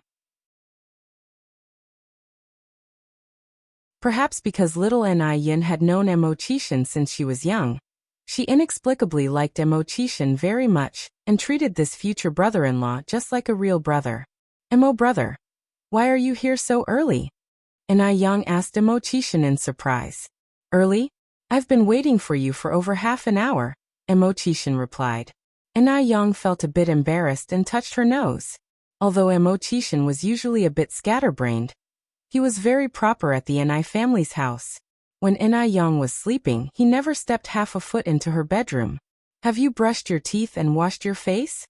Mo Qixin followed up with another question. Yang nodded. Sit here. I'll dish up some food for you. Mo Qixin rose from his chair. Watching Mo Qixin's retreating figure, Yang thought to herself that this man was far too comfortable here. This was clearly her home. Yet Mo Qixin behaved as if he was in his own place. Soon, Mo Qixin returned with a bowl of white porridge, and also held a boiled egg in his hand. He calmly peeled the eggshell, placed the yolk in his own bowl, and gave the egg white to Yang. Yang wasn't picky with food, but she didn't like the yolk of boiled eggs. Therefore, whenever Mo Qixin was around, he would eat the yolk. If Mo Qixin wasn't there, Yang wouldn't eat the egg at all. Big sisters who are picky eaters won't grow tall. Little Yan winked at Yang playfully. Yang smilingly said, Your big sister isn't picky, it's just that your future brother-in-law loves egg yolks, so your sister gives them to him because I can't bear to eat them. Really? Yang nodded earnestly. You're so nice to your brother-in-law. You're the best, big sister. Little Yan exclaimed. Yang's lips held a smile. As the conversation ended, little Yan asked, Big sister, are you happy now? Young nodded slightly, scooped a spoonful of white porridge into her mouth, and said, "It's all right. Big sister, can I have some candy?" At this, little Young held up a small finger. "Just one piece." Young shook her head with a smile. "Nope." "Why not?" Little Young began shaking Yang's arm, pouting. "You're the best, big sister." "That won't work. Your sugar-coated bullets are useless against your sister." Little Young turned her head to Emochishin, brother-in-law. Emochishin turned to look at Young. "Looking at me is no use. Your sister is the boss here. I have to follow her lead." Little Young's mouth quivered, and she burst into tears with a loud wah. "No candy means no candy. Crying won't change anything," Young added. Little Young sobbed and sniffled, saying, I like you so much, big sister. You really disappoint me." The poor little thing looked absolutely heartbroken. Young found a tissue to wipe little Young's tears and said, "What did big sister tell you before? Eating candy is bad for your teeth. If you always eat candy, little bugs will grow on your teeth. They will slowly burrow into the inside of your teeth and eat them away. Then our pretty little Union will have to eat only soft food, like porridge and noodle mush. If that happens, you won't be able to eat delicious things like chicken, duck, fish, or big pancakes anymore. If you find any errors, ads pop up, ads redirect, broken links, non-standard content, etc., please let us know report so we can fix it as soon as possible."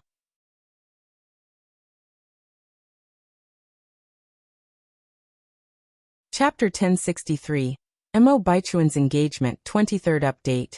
Hearing this, little Young covered her mouth in fear. "No, I don't want little bugs to grow on my teeth." "Then will you still eat candy?" Young asked.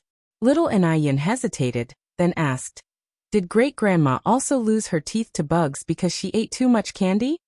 "Yes," Young nodded seriously. "So Yun, from now on you can only have one candy a week. Otherwise, bugs will eat your teeth. So, will you listen to your sister from now on?" "I will." Little Young nodded. Between candy and her teeth, little Young wisely chose her teeth. Just then, Grandpa Zheng walked in with a hoe. Yang, I thought I heard little Yun crying just now. Why was she crying?"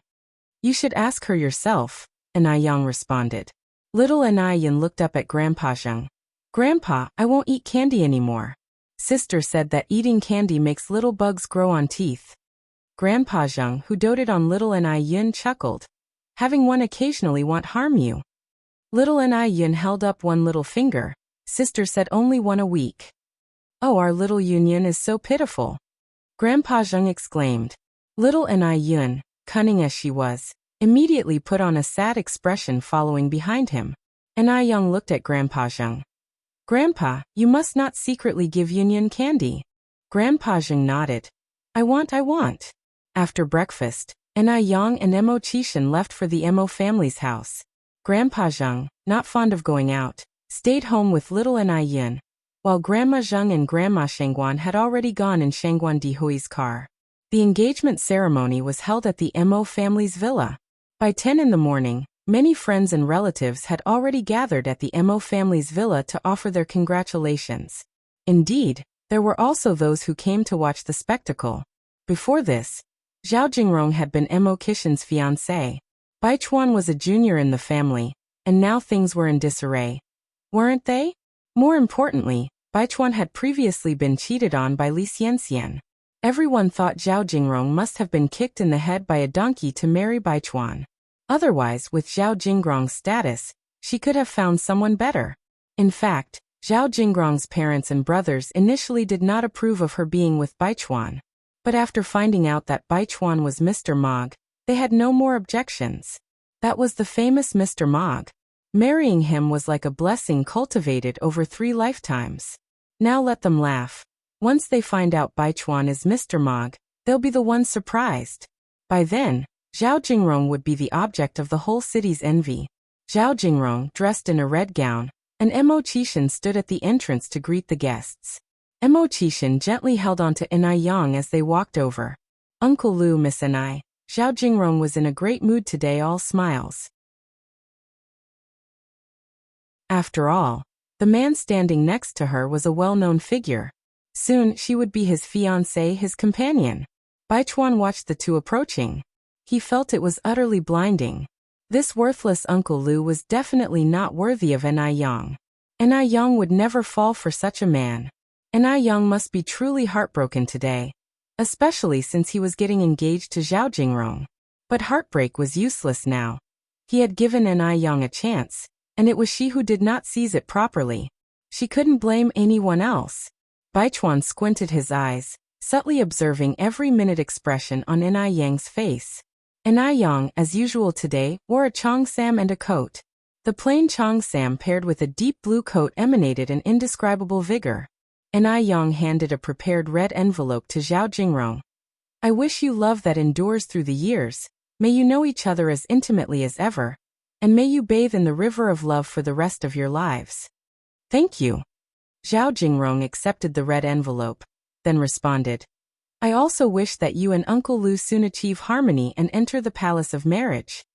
Enai Yang smiled and thanked her, then she and Mo Qishan walked inside. Baichuan slightly frowned. He felt something was off. From the beginning to the end, Enai Yang's face showed not a hint of sadness. Seeing the person she loved get engaged to another woman, could she really feel nothing? Or was she suppressing her own feelings? Actually, deep inside, she had already fallen apart. After all, Enai Yang was the best at acting. Yes, that must be it. In the hall, Mo Baichuan's parents were hosting important guests. Mrs. Mo was chatting with Mrs. Shangguan and Mrs. Zheng. Shangguan Dehui was strolling in the Mo family's garden with Enai Tsuehua. Apart from the relatives of the Mo family, the relatives from Zhao Jingrong's family were also in the hall. Today, Mo Baichuan and Zhao Jingrong were the protagonists, so Mo Qishan didn't need to entertain guests, so he took Enai Yang upstairs to play games, planning to come down for dinner when it was time. As Mo Baichuan made several rounds in the hall and failed to see Enai Yang, he became more convinced that Enai Yang must be feeling terrible inside. Without even thinking, he knew Enai Yang must have secretly hidden in a corner to cry. She brought this on herself. She didn't deserve any sympathy. Mo Baichuan indifferently withdrew his gaze and, urged by Zhao Jingrong, went with her to attend to Zhao family's relatives. The engagement party was very smooth. Enai Yang and Mo Qishan didn't come downstairs until it was time to eat. The Mo family was thriving, and during the meal, Song Beiqing brought a group of younger family members to toast. Enai Yang actually had a good tolerance for alcohol, but Mo Qishan wouldn't let her drink, blocking all the shots taken by the juniors. His originally pale face warmed with hints of ruddy color. His whole demeanor took on a more lively charm. Enai Yang quietly tugged at Mo Qishan's hand. Brother Mo, you've had too much. I know my limits. I won't overdo it. Mo Qishan whispered close to her ear. Actually, I can hold my liquor pretty well too, Enai Yang said. Hearing this, Mo Qishan's expression darkened slightly. Nonsense. Why should a girl be drinking at all? What about you then? My tolerance should be better than yours. In my previous life, I once drank over a liter of vodka and didn't even feel dizzy. Mo Qishan's eyes deepened, the scent of alcohol warm as it evenly floated to Enai Yang's ear. Do I look like I can't handle it, Enai Yang. She suspected that Mo Qishan was flirting, but she had no proof. Their interaction was all caught by Mo Baichuan across the room.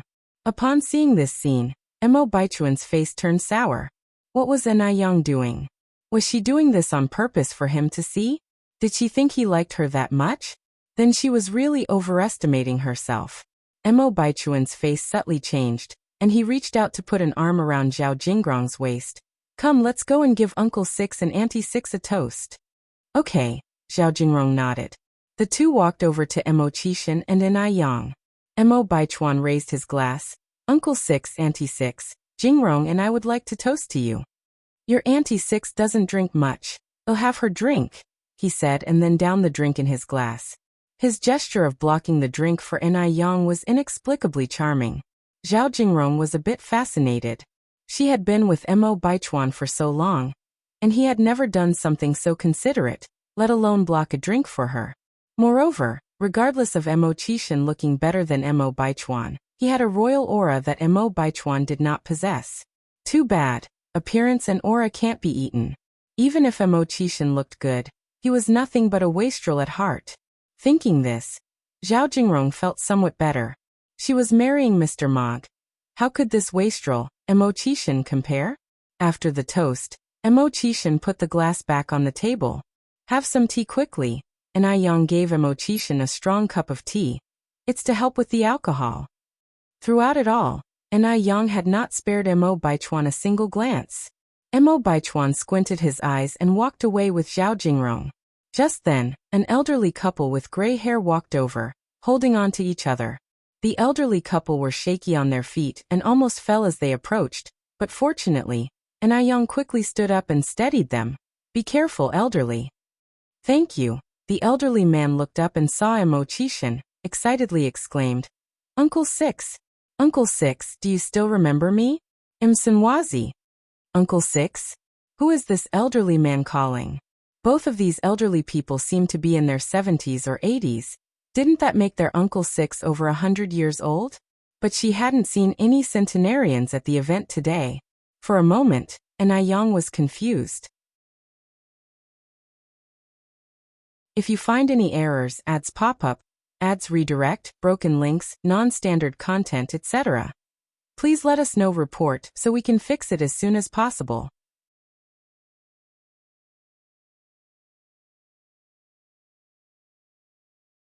Chapter 1064. The Uncomfortable Mo Baichuan. Chapter 24. At that moment, Mo Qixin nodded calmly. I remember. Yang. Mo Qixin was their Uncle Six? Had she heard wrong? Yang looked at Mo Qixin with a face full of surprise. Mo Qixin smiled and said, Yang, this is my nephew Lu Daqiang. You can call him Daqiang or Third Kiddo, it's all fine. Third Kiddo, this is your Auntie Six. The old master said very respectfully, hello Auntie Six. Yang swallowed, and that term Third Kiddo ultimately didn't leave her lips. Hello. The old master nudged the old lady next to him with his elbow. After a moment, the old lady reacted, bowed and followed suit. Hello Uncle Six, Auntie Six.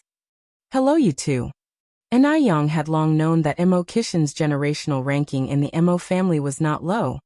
But she didn't know that his ranking was so high. And moreover, when the two elders looked at Mo Qixin, there wasn't a trace of disdain in their eyes, but all the respect that a junior should have.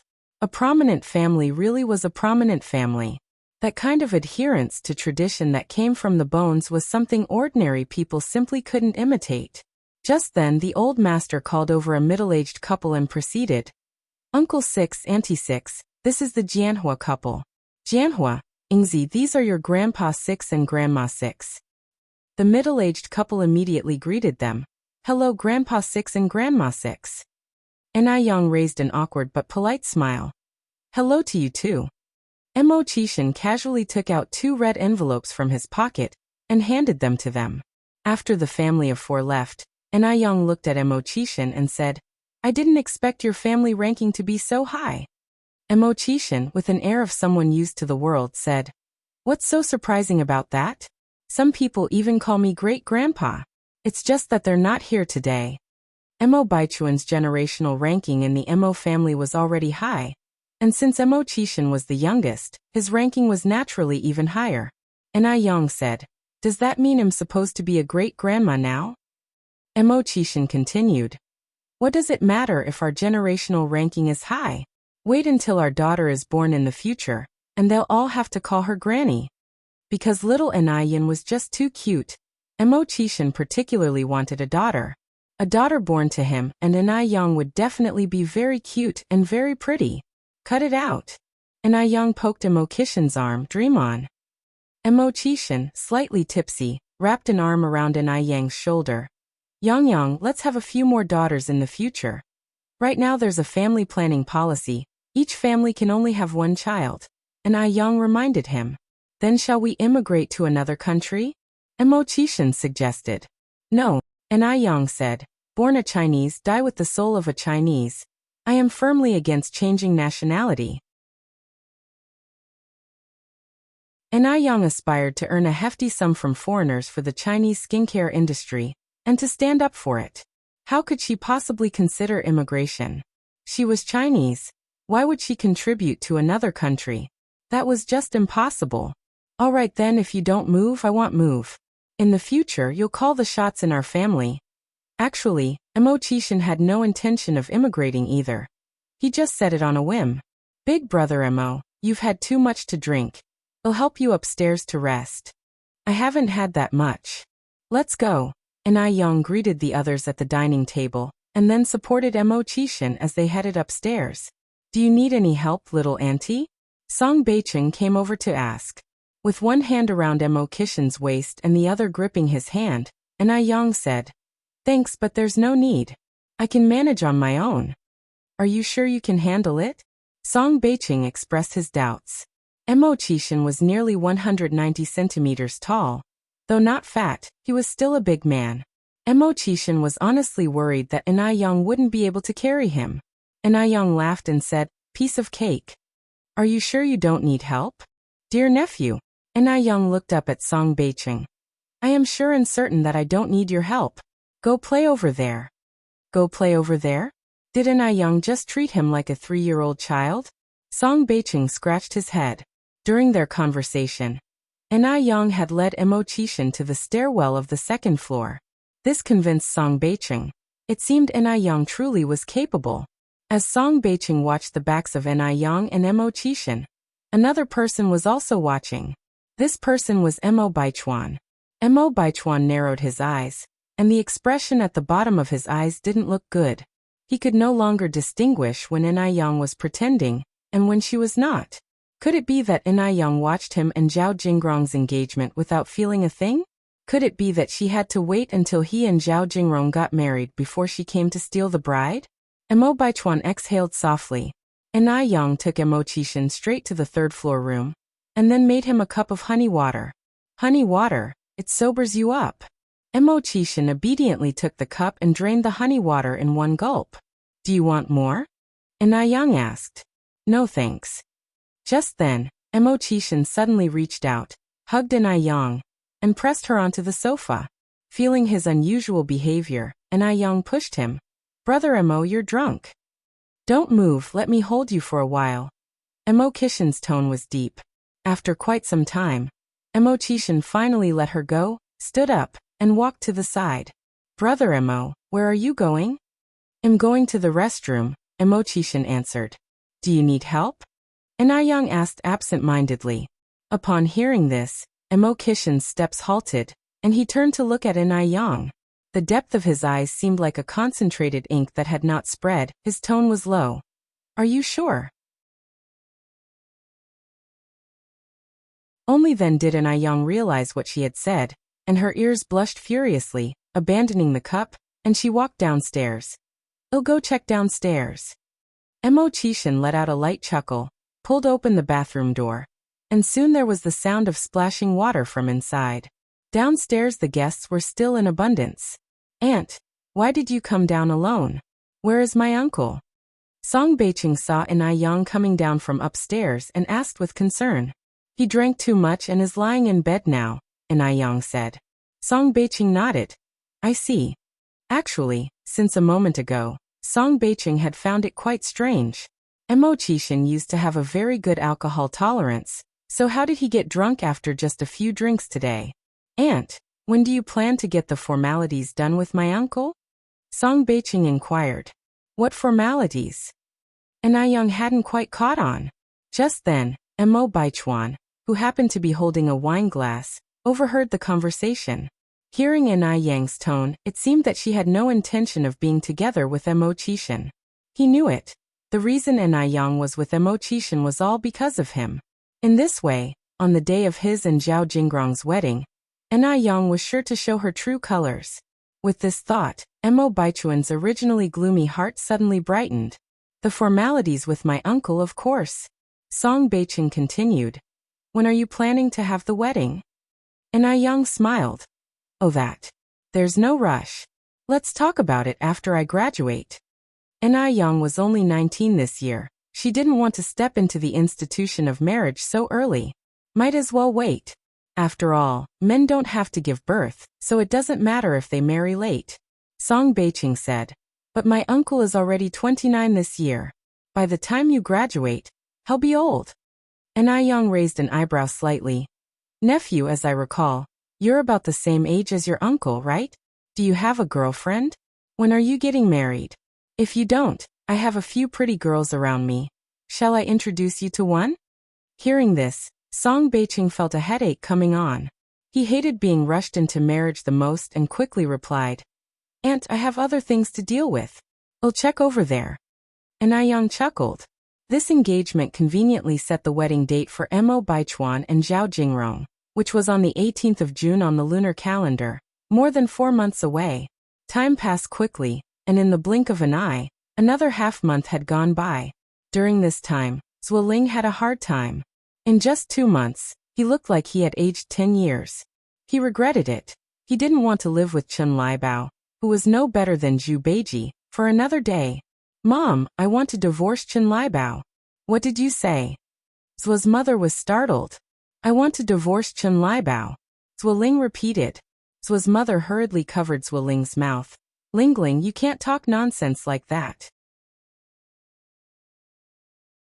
Zuoling's current job was given to him by Chen Leibao's father. If he divorced, where would Zuoling work? Mom, I've had enough. Zuo's mother said. Actually, Liebao is not bad except for having a bit of a temper. She comes from a good family. After her parents pass away, all their property will be yours. If you find any errors, ads pop up, ads redirect, broken links, non-standard content, etc., please let us know report so we can fix it as soon as possible.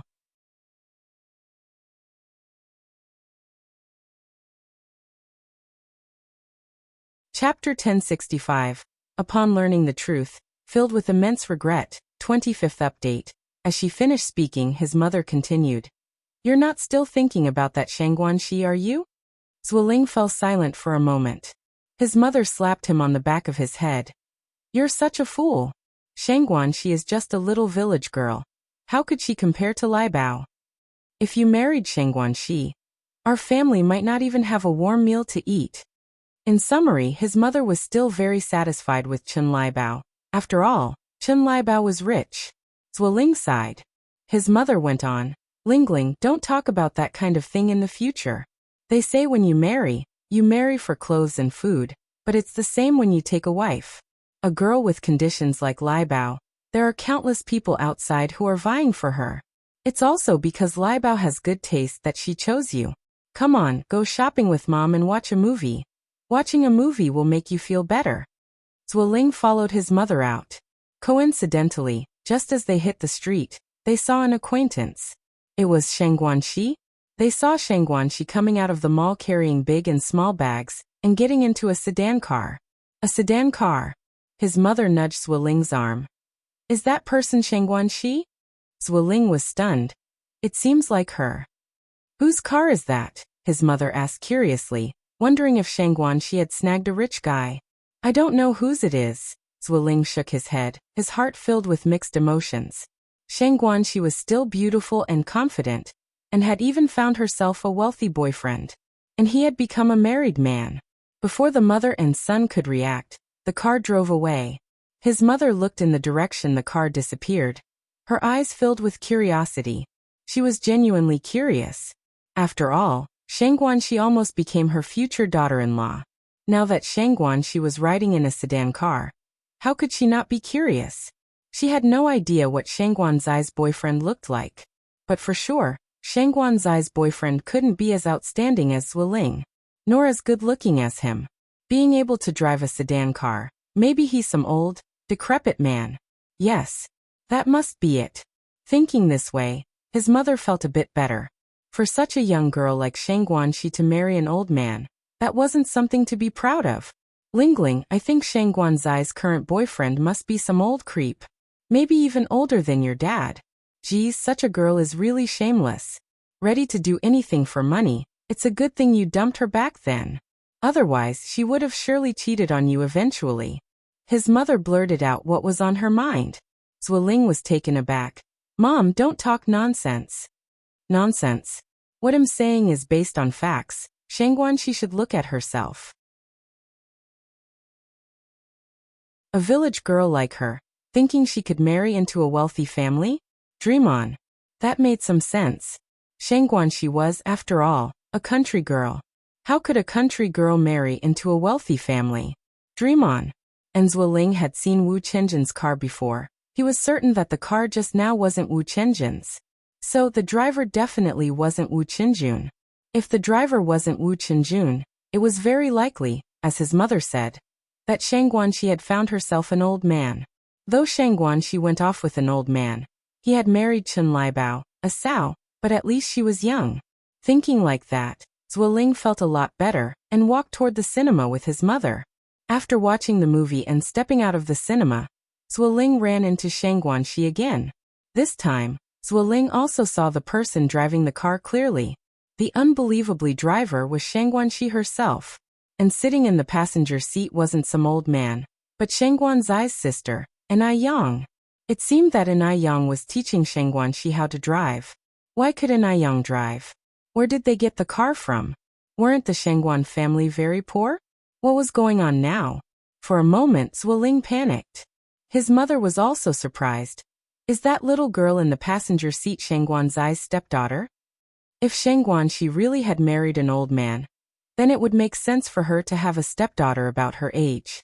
Zueling shook his head. That's Shangguan Zai's sister, Anai Yang. My goodness! His mother covered her mouth in astonishment. Could it be that the sedan car belonged to Shangguan Zai's family? Impossible, right? What in the world was happening?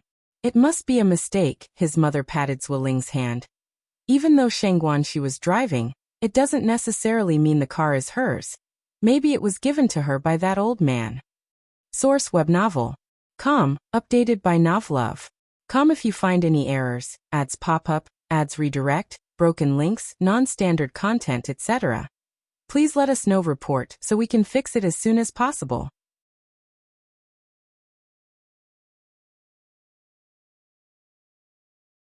Chapter 1066. Upon learning the truth, filled with immense regret, 25th update. _2. Really? Zueling's feelings were extremely complicated now. Thinking back to what he had seen at the Ni family last time, he felt as if he had missed out on a gold mine. Madame Zhua nodded. Yes, that's definitely it. Come on, Lingling, let's go to the bank. We need to pay Auntie Zhou her salary tomorrow. Madame Zhua dragged Zueling to the bank. Just at that moment, they ran into Shangguan Su leaving the bank. He was looking down and saying something to the assistant behind him, clearly a high-ranking leader. Zueling was stunned again. Shangguan, she had mentioned that Shangguan Su worked at the bank, and Zueling thought he was just a menial worker, but it didn't seem so now. Could a menial worker have such an air about him? What's wrong, Lingling? Madame Zhua tugged at Zueling's sleeve. Zueling swallowed hard. The person walking in front is Shangguan Zai's older brother, Shangguan Su. Shangguan Zai's older brother? Madame Zhua looked up. Shangguan Su also heard the noise and looked over here, then quickly averted his gaze as if the Zhua mother and son were mere ants. Seeing this, Zueling felt extremely upset. After all, Shangguan Su had been quite polite to him when they met the parents that night. Madame Zhua, holding Zueling's arm, said, If Shangguan Zai's brother works at the bank, then the people there must surely know the Shangguan family's situation. Let's go and inquire. Zueling was pulled by Madame Zhua into the bank lobby. While withdrawing money, Madame Zhua took the opportunity to ask, By the way, does that young man named Shangguan Su work at your bank? The teller smiled and said, Shangguan Su is our bank manager. Manager? Hearing these two words, the Zhua mother and son were completely stunned. What's the concept of a manager? Ordinary people find it very difficult to become even clerks at a bank, and if a family has a bank manager, he must be the pride of the entire family, not to mention a manager. Neither Madame Zhua nor Zueling expected Shangguan Su to be the manager. Madame Zhua was taken aback and then said, Comrade, you must be joking with me. I know Shangguan Su. He even has a sister named Shangguan Shi. If Shangguan Su really is the manager, would he still live in the countryside? The teller smiled and responded, Auntie, I'm not joking with you at all. Shangguan Su is indeed our manager, and he comes from an exceptional family background. His family's business is a century-old illustrious household in Beijing. As for why he lives in the countryside, I heard it's because the elders in his family say the rural air is better. But our manager only stays there once a week. Speaking of Sheng Guansu, the teller had a lot to say. Our manager is a man with ideals and aspirations. He doesn't want to inherit the family wealth. I heard that in the future, the Shengguan family's property will all be left to his sister, Sheng Guanxi. However, his sister is an outstanding girl too. She is currently learning at the Mingming Group to take over the family business, and it won't be long before she takes charge. Boom!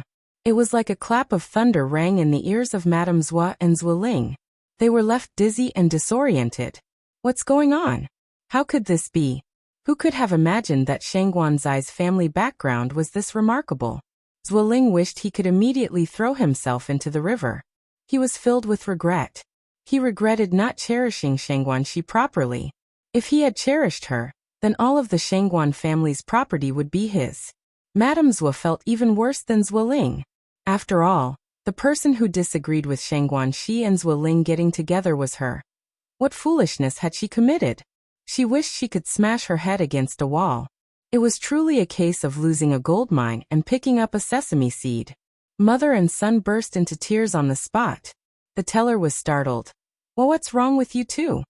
Madame Zhua and Zuoling left the bank bewildered. Zuoling angrily said, It's all your fault, Mom. If it weren't for your meddling, Sheng Guanxi and I would be married by now. I'd be the Shengguan family's son-in-law. Sheng Guanxi had even sneaked out her household registration book, ready to register their marriage with him. Zuoling was full of regret, so much regret.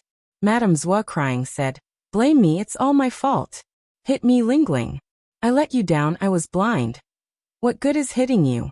Will that bring Sheng Guanxi back? Just then, Madame Zhua suddenly stopped crying and looked up at Zuoling. Lingling, Sheng Guanxi likes you so much, she couldn't have forgotten about you so quickly. Let's go find her now. You apologize to her, truly apologize. Maybe she'll forgive you. If you find any errors, ads pop up, ads redirect, broken links, non-standard content, etc., please let us know report so we can fix it as soon as possible.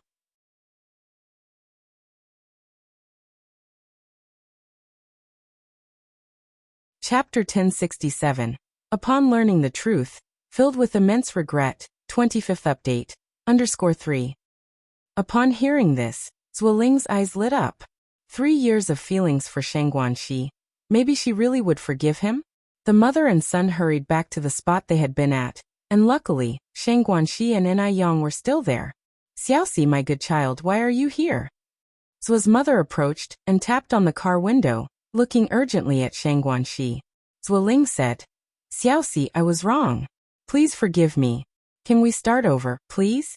Give me a chance, and from now on, I'll do anything you say. Sheng Guanxi gave them a cold glance. Get lost. Then she floored the gas pedal. And the car took off, leaving the Zhua family mother and son in a cloud of dust. Realizing there was no chance of reconciliation, the mother and son sat down on the ground and broke into loud sobs. Enai Yang gave a thumbs up to Sheng Guanxi. Sister Xiaoxi, that was impressive. Your driving is getting better and better. Sheng Guanxi said a bit sheepishly, I don't know what came over me just now. Suddenly, I drove so well. Enai Yang continued, By the way, was that old lady we saw earlier Zuoling's mother? Sheng Guanxi nodded. Enai Yang went on, From her looks, that old lady is no easy customer. Don't get fooled by them again. Sheng Guanxi said without words, Yang, do I look like a fool to you? She wasn't stupid enough to be tricked by Zuoling again. Besides, it seemed like she was starting to like someone else now. Thinking of that person, a smile touched Sheng Guanzai's brows. Seeing this, Enai Yang felt relieved. Wu Yanyan had been coming home very late these days, which deeply worried Wu Jinshu, so he decided to wait for her at the community entrance. He wouldn't have known how bad it was if he hadn't waited. He was shocked. Wu Yanyan wasn't coming back with a female classmate, but was being dropped off by a young man on a motorbike. Seeing this, Wu Jinshu was furious, and he reached out to stop the motorbike. Yanyan, get off now. Wu Yanyan, who was in the back seat, was startled. Dad, come here. Wu Yanyan hesitated, then walked behind Wu Jinshu. Wu Jinshu pointed at Wei Haoguang, the motorbike rider, and said, Young man, our Yanyan is a good girl. She needs to study hard. Please don't come looking for her again. Otherwise, I'll hit you every time I see you. Wei Haoguang was also scared, and he took off on his motorbike, making a U-turn to flee. Wu Yanyan frowned and said, Dad, what were you just saying? Wei Haoguang is just a friend.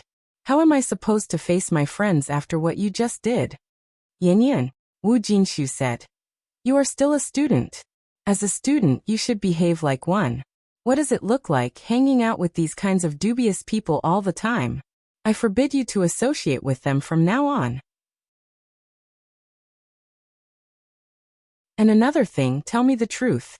Have you not been going to your classmates' houses to study recently? Have you been hanging out with these people all this time? It's none of your business. You have no right to interfere with who I am friends with. Wu Yanyan turned and stormed off. Wu Jinshu sighed and followed behind her. Once home, Yan Erju noticed the father and daughter both looked upset, so she asked what was wrong. Wu Jinshu looked at Wu Yanyan. You ask her. Wu Yanyan snorted and walked to her room, backpack slung over her shoulder. Didn't she even have the right to choose her friends now? Wu Jinshu didn't understand Wei Haoguang at all. What right did he have to think so badly of him? Just because she wasn't their biological child. Did that mean they could treat her like this? What exactly happened? Since Yan Erju dared not upset Wu Yanyan, she had to keep asking Wu Jinshu. Wu Jinshu repeated what he had just witnessed. Yan Erju's mouth hung open in surprise after hearing this. Wu Jinshu continued. This child is really too confused. How can she hang out with that kind of person? She's a girl, after all. What if she gets taken advantage of? And when I tell her, she actually gets unhappy. She's really become uncontrollable. Yan Erju sighed. Just then, the phone in the house started to ring. Yan Erju walked over to answer it. After recognizing the voice on the other end of the line, Yan Erju said with a smile, Oh, it's Teacher Zhou. You were saying. The call lasted for over half an hour. After hanging up, the smile on Yan Erju's face disappeared completely, leaving her face clouded with worry. Teacher Zhou was Wu Yanyan's homeroom teacher. She said that Wu Yanyan's grades had recently plummeted severely, falling from second in the class all the way down to near the bottom. What did being near the bottom mean? It meant that Wu Yanyan might not even get into a community college. After calming down, the couple earnestly implored Wu Yanyan throughout the evening, but she still came home very late the next day. Did you go riding motorcycles with that disreputable youth again? Wu Jinshu asked. Wu Yanyan glared at Wu Jinshu. I'll say it again, Wei Haoguang is my friend, and he is not disreputable. Yan Erju tried to mediate from inside. Sharon, your dad didn't mean that. He just feels that your current task is to focus on your studies. Once you get into a good university, you can hang out with whoever you want. We won't be interfering then. Yan Erju hadn't finished her sentence when Wu Yanyan interrupted her. I don't need you to intervene even now. The next day Wu Yanyan simply skipped classes. Wu Jinshu, beside himself with anger, abandoned his work and went out to find Wu Yanyan. After searching the entire afternoon, he finally located her. When he arrived at the scene, Wu Jinshu almost went mad with fury. Drinking. Wu Yanyan was actually drinking. Wu Jinshu grabbed a glass of alcohol and splashed it harshly on Wu Yanyan's face. Come back home with me. I won't go back. Wu Yanyan glared back at Wu Jinshu. I'm already of age. You have no right to control my life. Come back with me. Wu Jinshu grabbed Wu Yanyan's wrist in one movement. After much difficulty, they managed to bring Wu Yanyan back home, where she sat crying and making a commotion. Why couldn't she drink? Even Ni Yang had drunk when he graduated from high school last year. So why couldn't she? Everything she did was wrong. She felt like she shouldn't exist in this world at all. Yan Erju tried to reason with Wu Yanyan in a gentle, persuasive manner, but Wu Yanyan simply wouldn't listen. The next day, Wu Yanyan stubbornly refused to go to school. She would agree to go to school on one condition. Her parents couldn't intervene in her choice of friends. She wanted to be with Wei Haoguang. Having no other option, Wu Jinshu had no choice but to find an Yang. Yang, I know I shouldn't be coming to you at this time, but am really at my wit's end. Xiaoyan is just too stubborn. Please help me persuade her. If you find any errors, ads pop up, ads redirect, broken links, non-standard content, etc., please let us know. Report so we can fix it as soon as possible.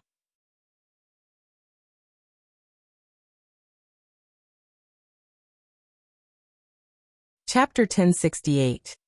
Can never escape the true fragrance law. Upon hearing the words, and Yang furrowed her brows slightly.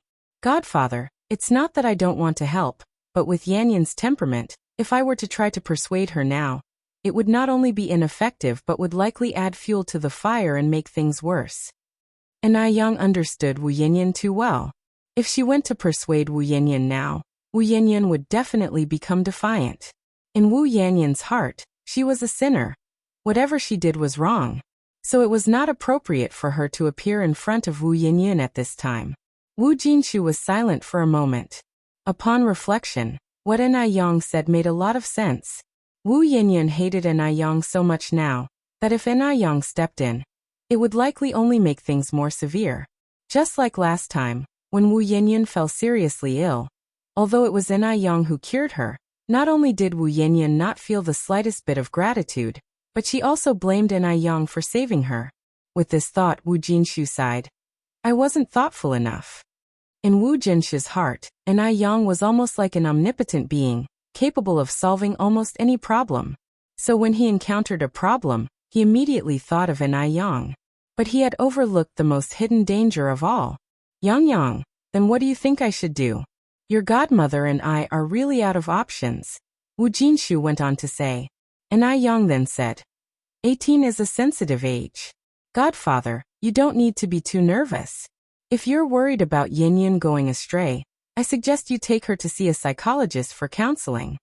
18 is right in the throes of puberty, and kids at this stage are extremely sensitive.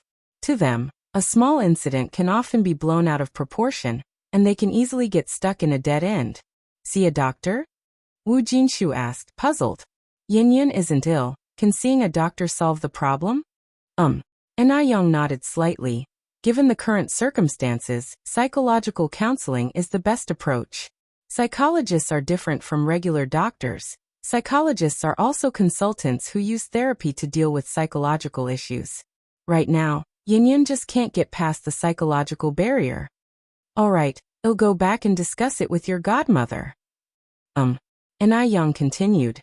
I happen to know a very authoritative foreign psychologist. If you decide to bring Yanyan there, I can give you his contact information. Okay. After Wu Jinshu went back, he discussed the matter with Yan Erju. Yan Erju trusted Yang completely. Since Yang had suggested it, it must be right. Then let's take Yanyan to see him tomorrow, Yan Erju said. Wu Jinshu put his hat back on his head. Since you agree, I'll go get that psychologist's contact information from Yang right now. The treatment you receive at the hospital can be entirely different if you know someone from if you don't. Then hurry back, she said. Wu Jinshu went to the Enai family in the dark. After hearing about the situation with Wu Yanyan, Enai Tsuehua sighed. Although she had already decided to disown this daughter, seeing Wu Yanyan in such a fallen state now made her somewhat sad. The next day, the Wu family couple planned to take Wu Yanyan to the hospital. When Wu Yanyan heard that her parents were going to take her to see a doctor, she became extremely emotional. Why take me to the hospital? I'm not sick. How absurd. Completely absurd. Wu Jinshu said. Yanyan, listen to me. This psychologist is for counseling, not like a doctor who treats illnesses and performs surgery. So what you're saying is I have a psychological problem? Wu Yanyan retorted. What's wrong with my mental state? In your eyes, am I some kind of lunatic? Ridiculous, truly ridiculous. So in the eyes of her parents, she was just a lunatic. A lunatic who needed to see a doctor. Wu Jinshu immediately explained. No, Yanyan, nobody is saying you're a lunatic. We just think that you need some psychological counseling. Yan Erju also followed up with an explanation. Yanyan, just listen to your mom and dad this one time. You're still a student, But what kind of student doesn't go to school? Isn't that a psychological issue? Wu Yinyin then said. It's something Enai Yang instigated again, isn't it? Did Enai Yang tell you to take me to the hospital? Who else but Enai Yang would do such things? Enai Yang just couldn't bear to see her doing well. It was deliberate. If you find any errors, ads pop up, ads redirect, broken links, non-standard content, etc., please let us know report so we can fix it as soon as possible.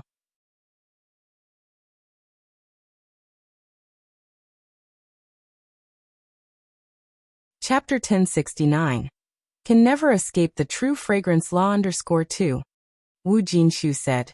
It's not Yang Yang. This matter has nothing to do with Yang Yang. It was something I heard from others. They said you need to see a psychologist. A psychologist can guide you through it, and you can then untie your heart knot. Enai Yang had thought it through carefully. If Enai Yang had come with him today to persuade Wu Yanyan, given Wu Yanyan's current condition, things would have definitely gotten worse. It was usually okay not to mention Enai Yang, but the moment Enai Yang and the Enai family were brought up, Wu Yanyan would change completely. Utterly unrecognizable. Thankfully, Enai Yang didn't come today. Under the current circumstances, Wu Jinshu could only deny that Enai Yang had anything to do with this matter. Wu Yanyan continued. It is Enai Yang. Stop trying to fool me. Do you really think I'm an idiot? Yan Erju sighed. Xiaoyan, stop being so stubborn, let's go to the hospital. I won't go. I'm not sick. Making her go to the hospital to see a doctor out of the blue, Enai Yang was clearly up to no good. She was doing it on purpose. Enai Yang told me to see a doctor. Why doesn't she go herself? Yan Erju said. Yin Yun. Why do you always have to drag Yang Yang into everything? This really has nothing to do with Yang Yang. It's your dad and I. We want to take you to the hospital ourselves. Not Enai Yang? Wu Yanyan angrily said. Do you dare swear it's not Enai Yang? If it is Enai Yang, may lightning strike me dead. Erju was stunned. Wu Jinshu was an atheist and immediately raised 3 fingers to swear. Fine. I swear, if it's Enai Yang, may lightning strike me dead. With that, Wu Jinshu added. Okay? Yin Yin, come with us to the hospital. It's not good for you to keep skipping school like this. Wu Yanyan still didn't trust Wu Jinshu. She knew for sure that Enai Yang was behind this. Come on, Xiaoran. Erju took Wu Yanyan's hand and began to lead her out. Let go of me. Wu Yanyan shook off Erju's hand. I'm not going to the hospital. I'm not going anywhere. Wu Yanyan turned and entered her bedroom, closing the door with a bang. Erju sighed. Ah. What are we supposed to do about this? Wu Jinshu also sighed helplessly. Yanyan, please open the door. Wu Jinshu knocked on the door. Your mother and I, we have no other intentions but to take you to see a psychologist. Yanyan. Wu Yanyan laid on the bed, her eyes listlessly staring at the ceiling, feeling extremely upset. Just because she wasn't their biological child, her foster parents would rather believe Enai Yang's words over hers. Seeing that Wu Yanyan still didn't respond, Wu Jinshu and Yan Erju, the husband and wife, helplessly shook their heads and returned to their own bedroom. Erju sighed. She hasn't gone to school for a week now. If this continues, not to mention a college diploma, she might not even make it into a regular university. After a pause, Erju added, Is there really no other way than to see a psychologist? Wu Jinshu shook his head. Yang Yang didn't say. Yin Yin is angry now. Maybe we should ask again tomorrow morning? Erju said. I never noticed before, but this child's personality is really strange. More than strange. Absolutely bizarre. She's still young, said Wu Jinshu. Maybe she'll understand better in a few years. Erju sighed. She's 18, that's not young. She had been married when she was 18. Wu Jinshu fell silent for a moment. The next morning, Erju specially prepared breakfast that Yanyan liked, and then knocked on Yanyan's bedroom door. Yanyan, come out for breakfast. No response. Twice, still no response. Until the 3rd, 4th time, still no response. Erju stood outside for over 10 minutes before Wu Yanyan finally opened the door. Will you ever stop bothering me? Erju was taken aback, then said, Xiaoyan, freshen up. We can have breakfast now. Wu Yanyan said with an awful look. I'm not hungry. Not hungry? How can you not be hungry? You can't skip breakfast. Come and eat. I said I'm not hungry. Aren't you getting annoying? Wu Yanyan glared at Erju. Erju was taken aback. Wu Yanyan continued. From now on, I'm going on a hunger strike until you stop interfering in who I hang out with. What did you say? Erju was startled. If you find any errors, ads pop up, ads redirect, broken links, non-standard content, etc., please let us know. Report so we can fix it as soon as possible.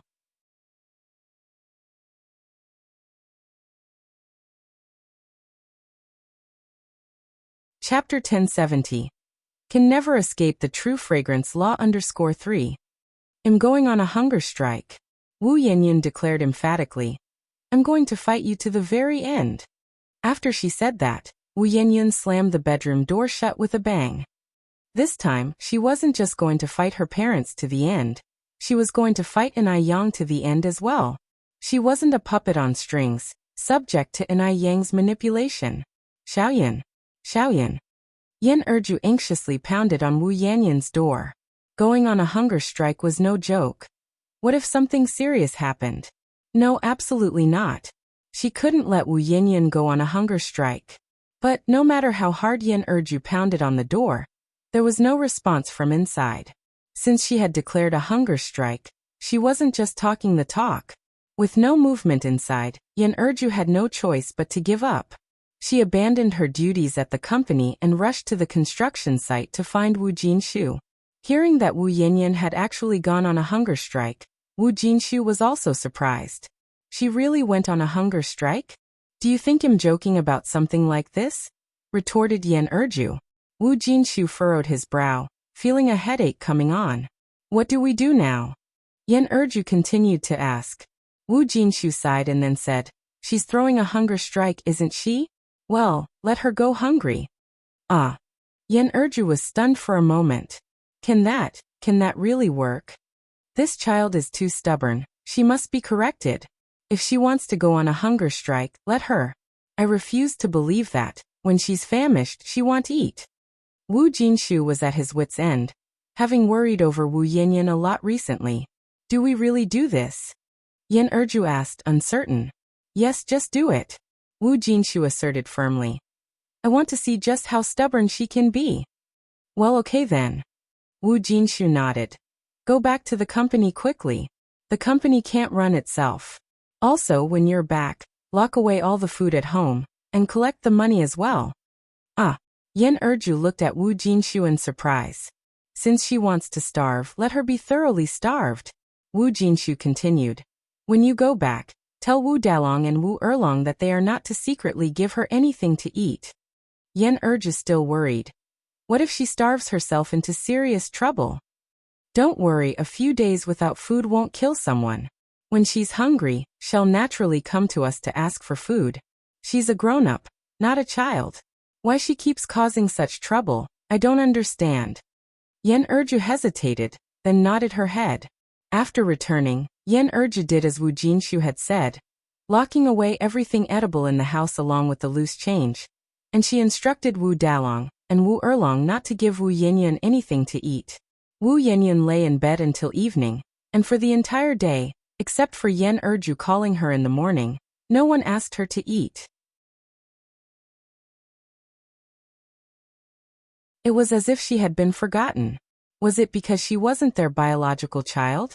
Would they just watch her starve to death? Wu Yanyan gazed toward the door, her mouth curling into a mocking smile. Did they think she was making an empty threat? Fine. Then she'd show them she wasn't bluffing. Determination deepened in Wu Yanyan's eyes. The next day, Anai Yang visited the construction site and incidentally, inquired about Wu Yanyan's situation. Wu Jinshu shook his head helplessly. Yanyan absolutely refuses to go to the hospital with us. Now she's even threatening us with a hunger strike. A hunger strike? Anai Yang asked incredulously. Over Wei Haoguang? Wu Jinshu nodded. Anai Yang frowned slightly. Yanyan is persistent. If she says she'll go on a hunger strike, she'll do it. Normally, people can only survive 3 to 5 days without food and water. Godfather, You should be careful not to let this get out of hand.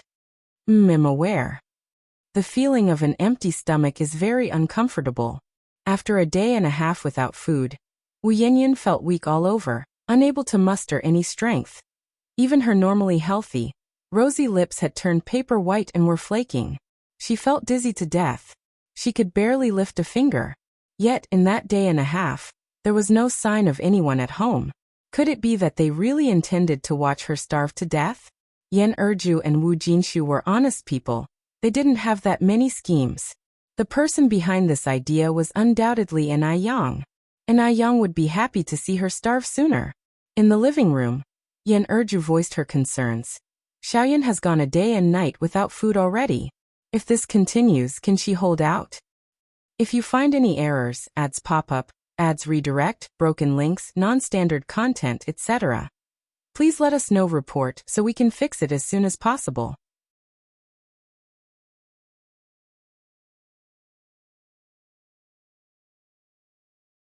Chapter 1071. Can never escape the true fragrance law _4. Wu Jinshu was also somewhat apprehensive, but he wanted to change Wu Yanyan's stubborn nature. Wait a little longer. Yan Erju sighed. Wu Dalong and Wu Erlong were good kids. Seeing their sister so hungry, they quietly went around to the back of the house, knocking on Wu Yanyan's window. Big sister, it's us. We've brought you something to eat. Wu Yanyan opened her eyes, looked towards the window, then struggled to sit up from the bed. Step by step, feeling groggy as she walked over to the window. It took her a lot of effort to open it. Big sister, these are meat buns we secretly took from the kitchen. You should eat them quickly. Wu Dalong took out 3 meat buns from his embrace, and Wu Erlong cautiously handed over a cup of warm water. Wu Yanyan weakly looked at them, her eyes filled with mockery. Did an Yang send you here? Is this also part of her plan? It must be an Yang. An Yang wants to see her make a fool of herself. An Yang wants her to give in. That was impossible. She would never give in to an Yang. She would never let an Yang succeed. It has nothing to do with sister an Yang. Wu Dalong shook his head. With all her strength, Wu Yanyan swept away the buns and the warm water. I don't need your sympathy, nor your pretense. Since you too acknowledge an Yang as your sister, then don't consider me your sister anymore. The buns fell to the ground, and the water in the cup was all spilled on Wu Dalong. Wu Dalong's eyes turned red, ready to cry. Wu Erlong quickly tiptoed, reaching out to cover Wu Dalong's mouth. Brother, don't cry, otherwise Mom and Dad will hear. Wu Dalong pursed his lips, holding back tears. Wu Yanyan slowly closed the window, and it took her a lot of effort again to lie down on the bed. In the living room, seeing Wu Dalong's clothes all wet, Yan Erju asked in surprise, Dalong, what happened to you? Why are your clothes wet? Did you fight with other kids again? Boys are very naughty, and Wu Dalong was one of them. He often fought with his peers in the community. Compared to him, Wu Erlong was much more steady. No. Wu Dalong shook his head. Wu Erlong spoke up. Brother didn't fight, he got it wet just now while washing his hands. Why weren't you more careful when washing hands? Quickly go back and change out of those wet clothes. Oh. Wu Dalong nodded and walked towards his room. By the 3rd day, Wu Jinshu couldn't sit still anymore. Erju, has Yanyan not eaten anything these past few days? Yan Erju nodded. She hasn't even left her room. Wu Jinshu's heart skipped a beat, and he hastily took off his safety helmet. Oh no! I hope nothing bad has happened. The two rushed to Wu Yanyan's door and started knocking. There was no response inside, because Wu Yanyan had already fainted from hunger. What do we do now? It's not really going to be fatal, is it? Yan Erju was so anxious that she broke out in a sweat. It won't, don't scare yourself. Wu Jinshu tried to calm himself down. The door was locked from the inside, and if Wu Yanyan didn't open it, they couldn't open it from outside. Wu Jinshu knocked on the door. Yanyan, open the door quickly. Dad promises you. Dad promises that he won't interfere with who you make friends with from now on. Will you please open the door? Yan Erju was so anxious she was in a complete mess, her eyes reddening. This wouldn't do. Wu Jinshu turned to Yan Erju. Go fetch the axe from the house. What? What are you going to do? Yan Erju was startled. Break the door, Wu Jinshu said. Yan Erju breathed a sigh of relief. All right. I'll go now. Soon the axe was brought over, and Wu Jinshu smashed the lock open with a few strokes. Yan Erju rushed in, Xiaoyan. Wu Yinyun was lying unconscious on the bed. Call 120. Quickly dial 120. Wu Jinshu ran out in a fluster. The ambulance arrived quickly, and luckily, Wu Yinyun didn't have any serious problems. After receiving the nutrient solution, she regained consciousness. Xiaonan, why are you so stubborn? Yan Erju sobbed. Looking around the room, Wu Yinyun was first startled, then asked, Where am I? This is the hospital. Yan Erju replied. Wu Yinyun thought for a moment, then stopped talking. At this moment, Wu Jinshu came in with a food container from outside. Yan Erju took the food container with both hands. Yinyun, you must be hungry, right? Have some porridge to start with. Your dad especially went out to buy this for you. If you find any errors, ads pop up, ads redirect, broken links, non-standard content, etc., please let us know. Report so we can fix it as soon as possible.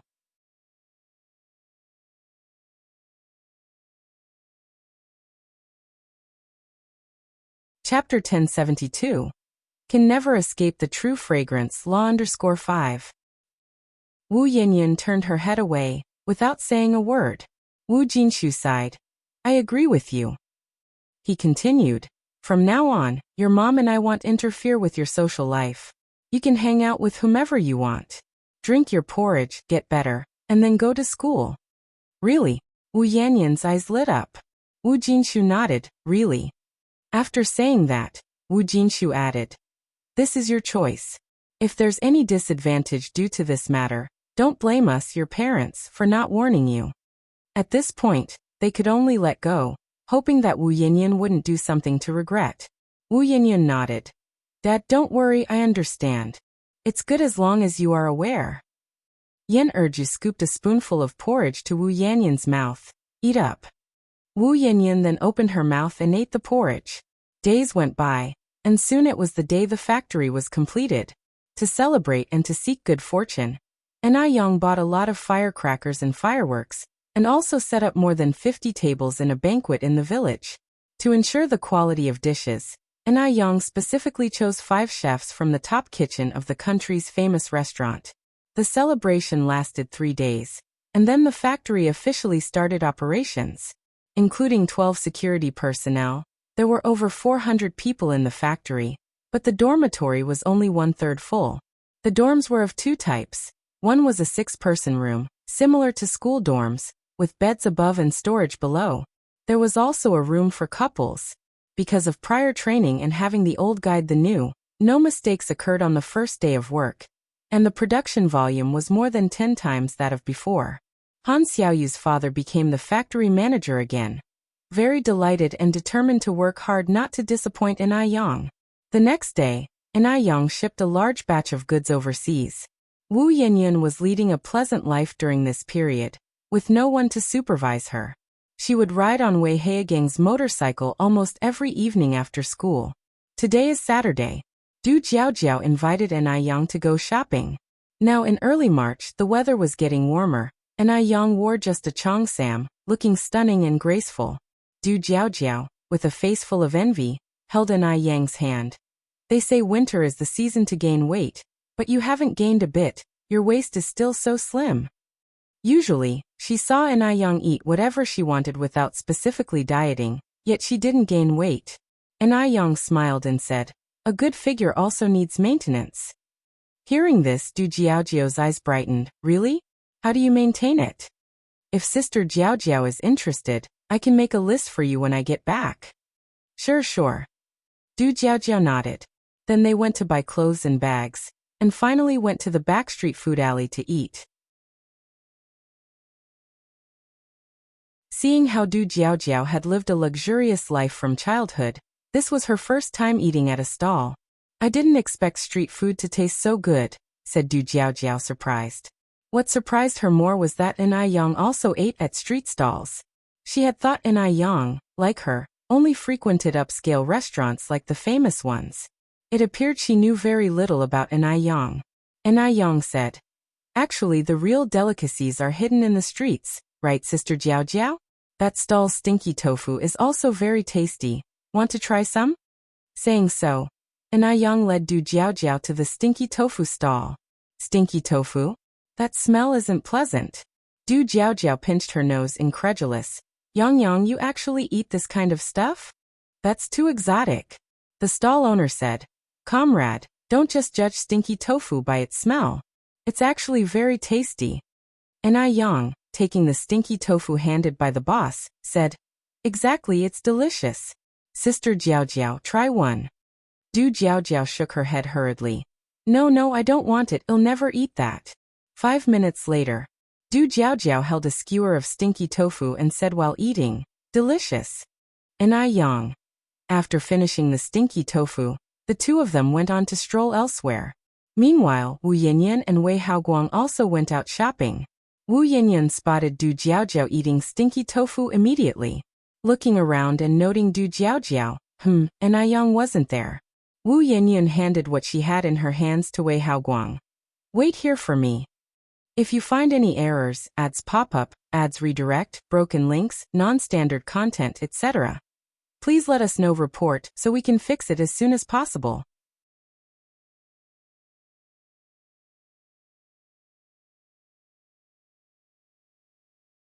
Chapter 1073. Can never escape the true fragrance law _6. Where are you going? Wei Haoguang asked. Wu Yanyan replied, I saw an acquaintance, am going over to say hi. Okay. Wu Yanyan walked up to Du Jiao Jiao and greeted her with a smile, Sister Jiao Jiao. Because of the last time Wu Yanyan badmouthed an I Yang in front of her, Du Jiao Jiao no longer had a good impression of her. Only petty people gossip. And I Yang had never said a bad word about herself in front of her. Du Jiao Jiao responded indifferently with a nod. Wu Yanyan wasn't a fool. She clearly felt Du Jiao Jiao's cold demeanor. Du Jiao Jiao wasn't like this before. She hadn't offended Du Jiao Jiao. Why had Du Jiao Jiao become like this? It must be an I Yang. What exactly had an I Yang badmouthed about her to Du Jiao Jiao? On what grounds did she tarnish her reputation to Du Jiao Jiao? Sister Jiao Jiao, is there some misunderstanding between us? Wu Yanyan continued to ask. No, there isn't, said Du Jiao Jiao. Wu Yanyan sighed. Then it must be an I Yang who's been talking about me behind my back, right? Du Jiao Jiao shook her head. No, Yang isn't that kind of person who gossips behind people's backs. You're overthinking it. As she finished speaking, Du Jiao Jiao added, the one who really gossips behind others' backs is you. Boom. It felt like a thunderbolt had struck Wu Yanyan's mind. She looked at Du Jiao Jiao incredulously, her face turning pale. How could this be? Why did everyone take in I Yang's side? Why? After a long while, Wu Yanyan came back to her senses and stammered, Sister Jiao Jiao, you've misunderstood. Du Jiao Jiao looked at Wu Yanyan and said, you should learn the meaning of contentment. As an outsider, I think Yang has already been good enough to you. As an outsider, Du Jiao Jiao didn't wish to see Wu Yanyan sink deeper. The original Wu Yanyan was a very naive young woman. The human heart is indeed too complex. But in the blink of an eye, Wu Yanyan had become what she was now. Sister Jiao Jiao, you don't know, you don't understand, Wu Yanyan continued. I am an I Yang's biological sister, discarded by their family for their preference for sons over daughters. Du Jiao Jiao frowned slightly. But you must understand, it wasn't Yang who discarded you. As an elder sister, she repeatedly reached out to help you, and she owes you nothing. You should be grateful that you have such a good sister, rather than holding any resentment. It's an I Yang who wronged me, Sister Jiao Jiao, listen to me. It really isn't like what an I Yang has told you. Just then, Wu Yanyan caught a glimpse of a familiar figure from the corner of her eye. It was an I Yang. An I Yang was walking in this direction. Could it be that an I Yang had been here all along? Was she eavesdropping on her conversation with Du Jiao Jiao? That's just too sneaky, eavesdropping around the corner. Sorry, Sister Jiao Jiao, I have other things to attend to. I will explain to you in detail some other time. I must go. With that, Wu Yanyan turned and left. Watching Wu Yanyan's retreating back, Du Jiao Jiao sighed helplessly. Was that person just now Yin Yin? In fact, Anai Yang was not eavesdropping. She held no interest in doing such a thing. She had gone to the restroom and was just returning. Du Jiaojiao nodded. I think that girl is beyond saving. Anai Yang understood what Du Jiaojiao meant and laughed. Let her be. Du Jiaojiao looked at Anai Yang. Aren't you even a bit curious about what Wu Yinyan said to me? Anai Yang replied indifferently. I don't want to know. After all, she no longer had any expectations for Wu Yinyan. Seeing that Anai Yang really didn't want to know anything, Du Jiaojiao didn't say anything more. Right, where's Duo? Wasn't he following right behind you just now? Du Jiaojiao suddenly realized Duo was gone. Anai Yang said, he's probably flown off to play somewhere. Don't worry about him. Duo is a bird that's quite the handful, always flying off everywhere, and he likes to flirt around outside. Anai Yang has gotten used to it. On this end, Wei Haoguang said in surprise. Yinyan, this bird is yours? It can even talk. Wu Yinyan shook her head. It's not mine, it belongs to a... She paused before continuing, friend. Oh, Wei Haoguang nodded. Yinyan, I'm hungry. Duo flapped his wings and said.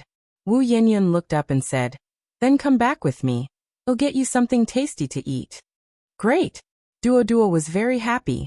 Wu Yinyan brought Duo back to the Wu family home and got him a lot of tasty treats. Duo was so pleased. Wu Yinyan then said, Duo, do you know where Mr. Du's house is? I know. Wu Yanyan's eyes lit up. Then can you take me there? Knowing where Mr. Du lived, she could create some accidental meetings and also find an opportunity to clear up the last misunderstanding with Mr. Du. Duo promptly flapped his wings and led the way. Duo led Wu Yanyan all the way to Deming Pavilion. Wu Yanyan looked at the gate of Deming Pavilion, confused, and asked, Mr. Du lives here? Little bastard. Little bastard. Duo flapped his wings and flew into Deming Pavilion. Now Wu Yanyan could be sure that Mr. Du truly lived here, because Duo had always called Mr. Du little bastard. Wu Yanyan didn't like this nickname at all. How dare a beast like him call Mr. Du a little bastard? The way Anai Yang attracted attention was truly low class. She already had a boyfriend, yet she still came to provoke Mr. Du. Wu Yanyan had watched outside Deming Pavilion for 3 days. On the 3rd day, she finally saw Mr. Du coming out of Deming Pavilion, and she hastily pretended to bump into him by chance and struck up a conversation. But Mr. Du only said one word to her. A very heartless word. Scram. Wu Yanyan had mustered up her courage to approach Mr. Du. She never expected such a result. In that moment, Wu Yanyan felt her self-respect and pride were harshly trampled to the ground. Feeling depressed, Wu Yanyan went to drink with Wei Haoguang. On the way to drink with Wei Haoguang, they ran into Anai Yang, who had just returned from picking up clients at the airport. Remembering what Wu Jinshu had said, Anai Yang drove her car to block Wei Haogang's motorcycle. Yanyan, it's very late now. Get in the car, it'll take you home. Don't let your parents worry. Wu Yanyan directly shook off Anai Yang's hand. Scram. What are you? I don't need some random Tom, Dick or Harry meddling in my business. Anai Yang slightly frowned and released Wu Yanyan's hand. Wei Haoguang immediately revved up the motorcycle and took Wu Yanyan away from there. Anai Yang drove her car to a phone booth by the roadside and made a call to Wu Jinshu. Wu Yanyan going out to drink with Wei Haoguang had become a normal thing, so Wu Jinshu didn't take it to heart. She's been going out to drink often recently, sometimes not coming home until midnight. Yang, don't bother about it, just let her be. The more you intervene, the more she'll resent you.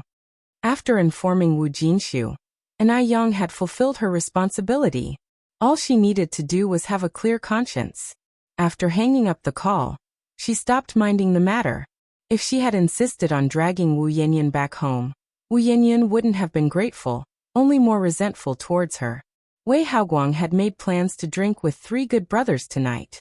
After a few rounds of drinks, one of the brothers put his arm around Wei Haogang's shoulder and said, How about it, brother? Got that thing ready? Wei Haoguang glanced sideways at Wu Yanyan, who was already drunk. Don't worry, it's all prepared.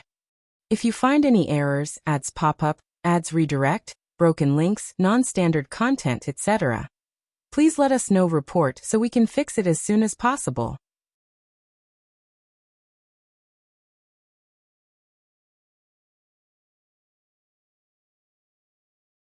Chapter 1074. Yang Yang is angry. The lighting around was dim, but Wu Yanyan's face could be seen flushed red. She was drunk, but her consciousness was still clear. Leaning on the sofa, she stood up and walked towards the door, reached the corridor, and leaned over the trash can to vomit violently. Wei Haoguang came from behind and asked with concern, "Yanyan, are you all right?" Wu Yanyan waved her hand. "Seems like I drank too much, I need to go back." "Go back for what? It's still early." Wei Haoguang supported Wu Yanyan towards the inside. "We're having such a good time, let's drink a few more glasses." No, really can't drink anymore." Wu Yanyan kept refusing. "If I drink again, I'll be drunk." Wei Haoguang, without any argument, pulled Wu Yanyan back into the room and handed her a drink that looked very nice. "This is a foreign liquor, try it, it's not very strong, tastes good, and is very suitable for girls." Wu Yanyan pushed the cup back. "I really can't drink anymore." Seeing this, the three guys drinking nearby looked at each other with a look of difficulty in their eyes. If Wu Yanyan didn't drink, wouldn't it be a waste of all the preparations they made? "This really isn't strong, why don't you take a sip and try?" Wei Haoguang insisted again and again, and Wu Yanyan had no choice but to gulp down the drink in her cup. Upon seeing Wu Yanyan finally finishing the drink, a triumphant look flashed in Wei Haogang's eyes. After the liquor went down, Wu Yanyan's head started to hurt more and more. Her vision began to blur, and she felt increasingly hot.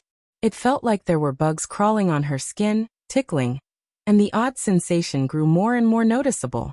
The three men who were drinking at the side all surrounded Wu Yanyan, and at this moment, Wu Yanyan had lost consciousness, her whole person as if trapped in a dream. A profoundly dreadful dream. The next day, Wu Yanyan woke up with her whole body aching. The headache was so intense it felt like it could explode. Wu Yanyan vigorously patted her head, and after a long while, she became clear about her current situation. The ridiculous scenes from last night gradually flashed before her eyes. Wu Yanyan, terrified, widened her eyes, her pupils dilated, blood flowing backward. How could this happen? What to do? What should she do now? Wu Yanyan grasped her hair with both hands, crying helplessly. "Awake?" Just then, Wei Haoguang walked in from outside, a cigarette dangling from his mouth, looking at Wu Yanyan with a mocking face. "What, remembered everything? You bastard!" Wu Yanyan grabbed a pillow and threw it fiercely at Wei Haoguang. "You all are bastards." Wei Haogang's smile faded as he walked over and grabbed Wu Yanyan's wrist. "Wu Yanyan, have you forgotten what you were like last night? No one forced you last night." Indeed, no one had forced Wu Yanyan last night. She always thought it was a dream. If she knew it was real, she definitely wouldn't have done that. Remembering those ludicrous things, Wu Yanyan felt almost insane. "The last drink you gave me had something in it, right?" Wu Yanyan stared hard at Wei Haoguang. "Wei Haoguang, you're not human. You'll get what's coming to you." Wu Yanyan was no fool. She knew the problem must have been with the last drink. Wei Haoguang spoke without fear. "You say there was something wrong with my drink. Do you have evidence? If you are capable, go to the police. Let everyone know you're a shameless slut." "Call the police? Dare Wu Yanyan call the police? Of course not. This is a conservative era. For a young girl to encounter such an unspeakable incident, she'd wish to hide it as tightly as possible. Who would go to the police voluntarily? Even if she did go to the police voluntarily, she couldn't withstand the strange looks from others. Nothing is more important than her chastity." Wei Haoguang was so arrogant precisely because he knew this. Wu Yanyan was stunned, tears streaming incessantly from her eyes. Get out! Get out now!" Wu Yanyan pushed Wei Haoguang away with all her might. Because of her vigorous movement, the blanket slid off, exposing her bare skin, and Wu Yanyan clutched the blanket tightly. "Get out already!" Wei Haoguang spoke scornfully. "I've seen it all last night. What are you playing at being decent now? Pa cheap whore! Get out! Get out! Go away!" Wu Yanyan's emotions neared collapse. She now regretted knowing Wei Haoguang and regretted going out to drink with him. If you find any errors, ads pop up, ads redirect, broken links, non-standard content, etc., please let us know. Report so we can fix it as soon as possible.